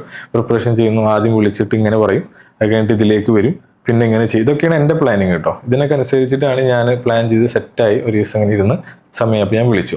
ആദ്യം വിളിച്ചപ്പോൾ അദ്ദേഹം തിരക്കിലായിരുന്നു, കുറച്ച് കഴിഞ്ഞിട്ട് വിളിക്കാനുള്ള രീതിയിലേക്ക് വന്നു. ഓക്കെ വീണ്ടും ഒന്നുകൂടി ഒന്ന് പ്രിപ്പയർ ആയി കഴിഞ്ഞ ആ സമയത്ത് വിളിച്ച സമയത്ത് ഞാൻ പ്രിപ്പയർ ചെയ്തതൊന്നുമല്ലാതെ അദ്ദേഹം കുറേ ചോദ്യങ്ങൾ ചോദിച്ചു. ഇതങ്ങനെയല്ലോ സ്വാഭാവികമായിട്ട് ഉണ്ടാവുക. അദ്ദേഹത്തിന് വേണ്ട എല്ലാ കാര്യങ്ങളും ഏറെക്കുറെ ഒരു 16-17 മിനിറ്റ് അന്നത്തെ ആ കോൾ നീണ്ടു പോയിട്ടുണ്ട്. അപ്പോൾ എനിക്ക് അദ്ദേഹം പറഞ്ഞു തന്നു എന്താണ് അവർ ഉദ്ദേശിക്കുന്നത്, അവരെന്താ ചെയ്യുന്നത് എന്നുള്ളത്. അപ്പോൾ ഞാൻ ചെയ്യുന്നത് ഒന്നും തമ്മിൽ വ്യത്യാസം ഉണ്ടായിരുന്നു. ഞാൻ അന്ന് ചെയ്തിരുന്ന ഗ്രേറ്റ് കോക്കനട്ട് ഫ്രോസൺ ആയിരുന്നു, -18 ഡിഗ്രി ടെമ്പറേച്ചറിലാണ് വെക്കാൻ പറ്റുള്ളൂ. ഐഡിക്ക് അന്ന് വേണ്ടിയിരുന്നത് പ്ലസ് ടെമ്പറേച്ചറിലാണ്, അതായത് 0ക്ക് മുകളിലുള്ള നമ്മളിപ്പോൾ ഈ പാലും ഈ ചീസൊക്കെ സ്റ്റോർ ചെയ്യുന്ന പോലെയുള്ള നോർമൽ ഫ്രിഡ്ജിൽ വെക്കുന്ന റെഫ്രിജറേറ്ററിൽ വെക്കുന്ന ഇതാണ്. ഇത് റെഫ്രിജറേറ്റർ ആണ് 0ക്ക് മുകളിൽ വരുന്നത്, മറ്റേത് ഫ്രീസർ ആണ്. നമ്മൾ ഐസ് പോലെ കീപ്പ് ചെയ്യേണ്ടതാണ്. ഐസ് നല്ല ഐസ്ക്രീം ഒക്കെ വെക്കുന്നത് ഫ്രീസറിലാണ്. ഓക്കെ. ഈ പാല് ഇങ്ങനെയുള്ള ഉൽപ്പന്നങ്ങളൊക്കെ വെക്കുന്നതാണ് റെഫ്രിജറേറ്ററിൽ 0ന് മുകളിലുള്ള ടെമ്പറേച്ചറാണ് 1-2 എന്നൊക്കെ പറയുന്നതിൽ. അപ്പോൾ അത്തരത്തിലുള്ള ടെമ്പറേച്ചറിലാണ് ഇവർക്ക് ഈ പ്രൊഡക്റ്റ് വേണ്ടത്. അപ്പം ഞാൻ അന്ന് അത് ക്രാക്ക് ചെയ്തിട്ടില്ല. അത് ക്രാക്ക് ചെയ്തിട്ടുണ്ടെങ്കിൽ അന്ന് എനിക്ക് തോന്നുന്നു ലോകത്ത് ആരും അങ്ങനെ പ്ലസ് ടെമ്പറേച്ചറിൽ പ്രൊഡക്റ്റ് വെച്ചിട്ടില്ല. ഗ്രേറ്റ് കോക്കനട്ട് വെച്ചിട്ടില്ല, മാർക്കറ്റിൽ വിൽക്കുന്നില്ല. അപ്പോൾ ഈ രീതി, അതും ഷെൽഫ് ലൈഫ് മിനിമം എത്ര വേണം, അങ്ങനത്തെ ഒരു രീതിയിൽ പ്രൊഡക്റ്റ് മാർക്കറ്റിൽ അവൈലബിൾ അല്ല. ഓക്കെ. അപ്പോൾ ഞാൻ പറഞ്ഞു ഈ രീതിയിലാണ് ഞാൻ ചെയ്യുന്നത് കാര്യങ്ങൾ എന്നൊക്കെ വരുന്നു. സ്വാഭാവികമായിട്ട് നിരാശ ഉണ്ടാവുന്നു, പക്ഷേ അത് ചെയ്യാൻ പറ്റില്ലല്ലോ, കാര്യങ്ങൾ വരുന്നു. അപ്പോൾ ആ കോള് കഴിയുമ്പോൾ ഞാൻ ചോദിച്ചു, ഓക്കെ വൺസ് ഞാൻ ഈ ഒരു പ്രൊഡക്റ്റിന്റെ കാര്യങ്ങൾ ക്രാക്ക് ചെയ്താൽ എന്താണെന്ന് ഞാൻ ചോദിച്ചു. അപ്പോൾ PC മുസഫ അദ്ദേഹനോട് പറഞ്ഞത്, ക്രാക്ക് ചെയ്ത് കഴിഞ്ഞിട്ടുണ്ടെങ്കിൽ അനസ് എന്നെ വിളിച്ചോളൂ, ബാക്കി ഞാൻ നോക്കിക്കോളാം എന്ന് പറഞ്ഞത്. അതെനിക്ക് അന്ന് ഭയങ്കര ഒരു മോട്ടിവേഷൻ തന്ന വാക്കുകളായിരുന്നു. അതിനുശേഷം ആ പ്രൊഡക്റ്റ് പ്ലസ് ടെമ്പറേച്ചറിലേക്ക് എത്താൻ വേണ്ടിയിട്ട് ഒരുപാട് രീതിയിലുള്ള എക്സ്പെരിമെന്റുകളും കാര്യങ്ങളായിട്ട് ഞാൻ കംപ്ലീറ്റ്ലി അതിനെ ഒരുപാട് ഫോക്കസ് ചെയ്തു R&Dയിലൊക്കെ ആയിട്ട്. അപ്പോൾ അന്ന് കുറച്ച് ദിവസങ്ങൾ കഴിഞ്ഞതിന് ശേഷം ഞാൻ വീണ്ടും ഇദ്ദേഹമായിട്ടൊന്ന് കണക്ട് ചെയ്തു. ഞാൻ ചോദിച്ചു, ഞാൻ ഒന്ന് വന്ന് കണ്ടോട്ടെ എന്ന് ചോദിച്ചു. കാരണം എനിക്ക് അദ്ദേഹത്തിനെ കാണാനുള്ള ഒരു ആഗ്രഹവും കാര്യങ്ങളൊക്കെയാണ്. പോയി അദ്ദേഹത്തിനെ പോയി മീറ്റ് ചെയ്തു, കാര്യങ്ങളൊക്കെ അദ്ദേഹത്തിൻ്റെ ബാംഗ്ലൂരിലെ ഓഫീസിൽ പോയി മീറ്റ് ചെയ്യുന്നു, നമ്മൾ കാര്യങ്ങൾ ഡിസ്കസ് ചെയ്യുന്നു, ഇന്ന രീതിയിലെന്നൊക്കെ പറഞ്ഞിട്ട് അന്ന് എനിക്ക് അദ്ദേഹം മുരളി എന്ന് പറയുന്ന ഒരു സാറിനെ കണക്ട് ചെയ്യുന്നു. മുരളി സാർ അദ്ദേഹം ഈ പാക്കേജിങ്ങിലൊക്കെ പ്രോ ആണ്. അതായത് ലോകത്തിൽ തന്നെ പാക്കേജിങ്ങിൽ എന്തൊക്കെ കാര്യങ്ങൾ വരുന്നു ഇതിനൊക്കെ കുറിച്ച് അത്രയും മനസ്സിലാക്കി അതിലുള്ള ഒരു പ്രോ ആയിട്ടുള്ള ഒരാളാണ്. അദ്ദേഹത്തിനെ കണക്ട് ചെയ്തു തന്നു, ഈ ഇദ്ദേഹമായിട്ട് കൂടി നിങ്ങൾ വർക്ക് ചെയ്യുമെന്ന് പറഞ്ഞിട്ട്. അപ്പോൾ അന്ന് ഈ ഒരു പ്രൊഡക്റ്റിന്റെ ഷെൽഫ് ലൈഫ് ക്രാക്ക് ചെയ്യാൻ വേണ്ടി നടന്നിരുന്ന 3 രീതിയിലാണ്. ഒന്ന്, ഐഡിയുടെ ഓൺ R&D ടീം വെച്ചിട്ട് ഇതിന്റെ ഷെൽഫ് ലൈഫിന്റെ കാര്യങ്ങളും പ്രൊഡക്റ്റിന്റെ കാര്യങ്ങളും എക്സ്പെരിമെന്റ് നടത്തുന്നുണ്ട്. രണ്ടാമത്തേത് എൻ്റെ ഭാഗത്തു നിന്ന് ഫുഡ്മാനിയ എന്ന് പറയുന്ന കമ്പനി ഞാൻ വേറെ തന്നെ അത് ചെയ്യുന്നുണ്ട്. മൂന്നാമത്തേത് ഇതിൻ്റെ കോമ്പിനേഷൻ ഞാനും മുരളി സാറും കൂട്ടിയിട്ട് കമ്പൈൻ ചെയ്തിട്ട് പല രീതിയിൽ ഇതിൽ എങ്ങനെയാണെന്നുള്ള പല പല ഫാക്ടറീസ് കാണാൻ പോകുന്നു. ഞാൻ കൂടുതൽ എനിക്ക് എക്സ്പോഷറിൽ ഉണ്ടാവാൻ തുടങ്ങുന്നു. ഞാനൊരു ഫസ്റ്റ് ഒരു MNC കമ്പനിയുടെ ഒക്കെ ഒരു ഓഫീസൊക്കെ കാണുന്നത് ഷാൻ കടവിൽ അദ്ദേഹത്തിൻ്റെ ഓഫീസിലൊക്കെ പോയിട്ടാണ്. എനിക്ക് തോന്നുന്നു അവരെ എക്സ്പോഷറും കണക്ഷൻസും നിങ്ങൾക്കും കൂടി കിട്ടാൻ തുടങ്ങി ആ ഒരു അവരെ ത്രൂ ആയിട്ട്. നമ്മൾ പറയൂലേ നമ്മളൊരു 5 നമ്മുടെ റൂമിൽ ആരാണോ അതുപോലെ ആയിരിക്കും എന്ന് പറയാം. 5 ആൾക്കാരുടെ ആവറേജ് ആയിരിക്കും നമ്മൾ. ആ രീതിയിലേക്ക് കാര്യങ്ങൾ വരാൻ തുടങ്ങി. കാരണം മുരളി സാറിനായിട്ട് ഞാൻ പോകുമ്പോൾ അദ്ദേഹം പോകുന്ന ഫാക്ടറികൾ എന്നൊക്കെ പറയുന്നത് വലിയ വലിയ ഫാക്ടറികളാണ്. അവിടുത്തെ പാക്കേജിങ് ആളുകൾ, അതിൻ്റെ ഉള്ളിലേക്ക് നമുക്ക് എൻട്രി കിട്ടുന്നു, ഇത് എങ്ങനെയാണെന്ന് മനസ്സിലാവുന്നു. ഇങ്ങനെ ഒരു കോർപ്പറേറ്റ് സ്ട്രക്ചറിനെ കുറിച്ചിട്ടും കമ്പനിയെ കുറിച്ചിട്ടൊക്കെ ഒരു എക്സ്പോഷറിൽ എനിക്ക് കൂടുതൽ കിട്ടാൻ തുടങ്ങി. അതിനുശേഷം ഈ എക്സ്പെരിമെന്റുകളെ കണ്ടിന്യൂ ചെയ്ത് പോണ സമയത്ത് എനിക്ക് ഈ പ്രൊഡക്റ്റിന് ഷെൽഫ് ലൈഫ് ഒരു 21 ഡേയ്സിലേക്ക് പ്ലസ് ഡിഗ്രിയിലിരിക്കുന്ന രീതിയിൽ ക്രാക്ക് ചെയ്യാൻ കഴിഞ്ഞു. ഓക്കെ. അതിന് ഈ മൈക്രോ ഹോൾസ് ഇല്ലാത്ത രീതിയിലുള്ള ഒരു പാക്കിംഗ് മെറ്റീരിയൽ യൂസ് ചെയ്തിട്ട് ഞാൻ ചെയ്തത്. അപ്പോൾ ഐഡിയുടെ നടക്കുന്നുണ്ട്, നമ്മൾ ചെയ്യുന്ന നടക്കുന്നുണ്ട്. അപ്പോൾ എഗെയിൻ എനിക്ക് സന്തോഷമായി. കാരണം എന്താ വെച്ച് കഴിഞ്ഞാൽ നമ്മളിത് വീണ്ടും ക്രാക്ക് ചെയ്തു, ഈ ഷെൽഫ് ലൈഫ് ക്രാക്ക് ചെയ്തു, ഇതിന് മാർക്കറ്റിൽ ഇറക്കാൻ പറ്റും. അപ്പം ഞാൻ കണക്കൂടുന്നത് എങ്ങനെയാ വെച്ച് കഴിഞ്ഞാൽ ഐഡിയുടെ വണ്ടി ഇത്ര ഷോപ്പിലേക്ക് ഡെയിലി പോകുന്നുണ്ട്, അപ്പോൾ എല്ലാ ഷോപ്പിലും ഇത്ര പാക്കറ്റ് വെച്ച ഈ രീതിയിലായിരിക്കും ഇനീഷ്യൽ സമയത്ത് നമ്മളൊക്കെ കണക്കൂട്ടിയിട്ടുണ്ടാവുക. സോ അതിനുശേഷം ഞാൻ പേഴ്സണലായിട്ട് ചെയ്തുകൊണ്ടിരുന്ന എക്സ്പെരിമെൻ്റ് ഉണ്ടല്ലോ, ഞാനത് ചെയ്തിരുന്നത് ബാംഗ്ലൂരിനുള്ള മറ്റു പല ലാബുകളുടെ സഹായത്തോടെ എങ്ങനെയൊക്കെയാണ് ചെയ്തിട്ടുണ്ടായിരുന്നത്. അപ്പോൾ അതെനിക്ക് 21 ദിവസം പ്ലസ് ഡിഗ്രി ടെമ്പറേച്ചറിൽ എനിക്ക് ഷെൽഫ് ലൈഫ് ക്രാക്ക് ചെയ്യാൻ പറ്റി. അതായത് ഒരു +7-8 എന്നുള്ള ടെമ്പറേച്ചറിലായിരുന്നു അത് ഉണ്ടായിരുന്നത്. അഗെയിൻ ഞാൻ വളരെ സന്തോഷമായി കാര്യങ്ങളൊക്കെ ആയിട്ട് വീണ്ടും ഈ പ്രൊഡക്റ്റിന് വീണ്ടും ബാക്ക് ടു കാര്യങ്ങൾ ഓൺ ആവുന്നു എന്നൊക്കെയുള്ള രീതിയിൽ ഞാൻ ഈ ID കമ്പനിക്കും PC Mosaic മെയിൽ അയക്കുന്നു. അതേപോലെ നമ്മൾ ക്രാക്ക് ചെയ്തിട്ടുണ്ട്, നമുക്ക് ഇങ്ങോട്ട് മീറ്റ് ചെയ്യാൻ കാര്യങ്ങളൊക്കെ പറഞ്ഞിട്ട് അയച്ചു. അവരത് എക്സ്പെക്ട് ചെയ്തിട്ടുണ്ടായിരുന്നോ അത് അത്രയും പെട്ടെന്ന് അത് ക്രാക്ക് ചെയ്യും എന്നുള്ളതൊക്കെ? എനിക്കറിയില്ല. കാരണം എന്താ വെച്ചാൽ മേ ബി ഉണ്ടാവണം എന്നില്ല. കാരണം എൻ്റെ ഒരു ബാക്ക്ഗ്രൗണ്ട് എന്ന് പറയുന്നത് അത് ഒറ്റയ്ക്കല്ലേ ചെയ്യുന്നത്? അതെ, കാരണം അവർ അത്രയും ടീമുണ്ട്, കാര്യങ്ങളുണ്ട്, ഇതെല്ലാം ഉണ്ടല്ലോ. അപ്പോൾ അത് എക്സ്പെക്ട് ചെയ്യുമെന്ന് വെച്ച് കഴിഞ്ഞാൽ സ്വാഭാവികമായിട്ടുള്ള സമയത്ത് അങ്ങനെ എക്സ്പെക്ട് ചെയ്യാൻ സാധ്യതയില്ല. എനിവേ ആ രീതിയിൽ ക്രാക്ക് ചെയ്തതിന് ശേഷം ഞാൻ കോൺടാക്ട് ചെയ്തു. അപ്പോൾ എന്നോട് പറഞ്ഞു, വീണ്ടും ഞങ്ങളിങ്ങനെ ഒരു കോളിലിരുന്നു. അപ്പോൾ കോളിൽ പറഞ്ഞു ഇങ്ങനെ നമുക്ക് പ്ലാസ്റ്റിക് പാക്കേജിങ്ങിൽ അല്ലാത്ത പാക്കേജിങ് വേണം എന്നാണ് അവർ നോക്കുന്നതെന്നൊക്കെ പറഞ്ഞു. അപ്പോൾ അങ്ങനെ വന്നപ്പോൾ വീണ്ടും അത് ഇനി നടക്കില്ല അല്ലേ എന്നൊക്കെയുള്ള രീതിയിൽ പ്രൊഡക്റ്റിന്റെ ഷെൽഫ് ലൈഫ് നീ സോൾവ് ചെയ്തു. യെസ്, അത് അവർ പറഞ്ഞ പോലെ തന്നെ ചെയ്തു. ഒരു പക്ഷെ അത് ആ സമയത്ത് ചെയ്യുന്ന മേ ബി ഇന്ത്യയിൽ തന്നെയുള്ള ഫസ്റ്റ് ആളായിരിക്കാം, ഒരു പക്ഷേ വേൾഡിലുള്ള ഫസ്റ്റ് ആയിരിക്കും. നമ്മുടെ അറിവിൽ വേറെ ആരുമില്ല. ആയിരിക്കാം. അപ്പൊ അത് നീ സോൾവ് ചെയ്ത് കഴിഞ്ഞപ്പോൾ അടുത്തത് പാക്കേജിങ്ങിലോട്ട് വന്നു. അതെ അതെ അതെ. അപ്പോൾ ഞാനാണെന്നുണ്ടെങ്കിൽ ഇത് ക്രാക്ക് ചെയ്യാനുണ്ടായിരുന്ന ഒരു പ്രധാനപ്പെട്ട ഒരു കാര്യം യൂസ് ചെയ്തിട്ടുള്ളത് മൈക്രോ ഹോൾസ് കുറച്ചിട്ടുള്ള ഇത്ര GSM ഉള്ള ഒരു പ്ലാസ്റ്റിക് മെറ്റീരിയലാണ് ഇതിൻ്റെ പാക്കേജിങ് ഞാൻ കൊടുത്തിട്ടുള്ളത്. അപ്പോൾ അത് മാറിയിട്ടുണ്ടെങ്കിൽ, പ്ലാസ്റ്റിക് ഇല്ലെങ്കിൽ അഗെയിൻ അത് വീണ്ടും എനിക്ക് രണ്ടാമത് R&D ഒക്കെ ചെയ്യും. ആ ഷെൽഫ് ലൈഫിനെ പാക്കേജിങ് ഇൻഫ്ലുവൻസ് ചെയ്യുന്നു, നല്ല രീതിയിലുണ്ട്. അപ്പോൾ അതിൽ വാക്യൂം പാക്കേജിങ് വന്നു, ഇത്തരം കാര്യങ്ങളൊക്കെ വന്നു. അതൊരു വലിയ ജേണിയാണ്. കാരണം ഒരു വാക്യൂം പാക്കേജിങ്ങിന് അന്ന് 3 to 4 ലക്ഷം രൂപയുടെ മെഷീന് വിലയുണ്ട്. അപ്പോൾ എനിക്കിത് ടെസ്റ്റ് ചെയ്യണമെന്നുണ്ടെങ്കിൽ ഇത് എല്ലാ ലാബിലും അങ്ങനെയൊന്നും കിട്ടില്ല. അപ്പോൾ പല മാനുഫാക്ചറിങ് ആളുകളുടെ അടുത്ത് പോയിട്ടും അതുപോലെ തന്നെ എക്സിസ്റ്റിംഗ് ആയിട്ടുള്ള നമുക്കറിയാവുന്ന ബാംഗ്ലൂരിലുള്ള ആളുകളുടെ അടുത്ത് അവരുടെ ഫാക്ടറിയിലൊക്കെ പോയിട്ട് യൂസ് ചെയ്തിട്ടാണ് ആ രീതിയിലാണ് ക്രാക്ക് ചെയ്ത് വരുന്നത്. അതിന് പിന്നിലൊരു വലിയൊരു ജേണി ഉണ്ട്. അപ്പോൾ ഇതെല്ലാം കഴിഞ്ഞ് നിൽക്കുന്ന സമയത്ത് നമുക്ക് ഇങ്ങനെ ഒരു സാധനം വന്നപ്പോൾ ഓക്കെ, ഇനി മേ ബി ഈ ഡീല് നടക്കില്ല, എന്തായാലും എനിക്ക് അത് എൻ്റെ ബ്രാൻഡിൽ ഇറക്കാമല്ലോ. കാരണം ഈ പ്ലസ് ഡിഗ്രിയിൽ ഇല്ലാത്തതുകൊണ്ടാണ് ആളുകൾ സ്വാഭാവികമായിട്ടും ഇത് മൈനസ് ഡിഗ്രിയിലുള്ള ഫ്രോസൺ സാധനം മേടിക്കാൻ പോകുന്നത്. ഇന്ത്യയിലൊരു കൾച്ചർ അതാണ്.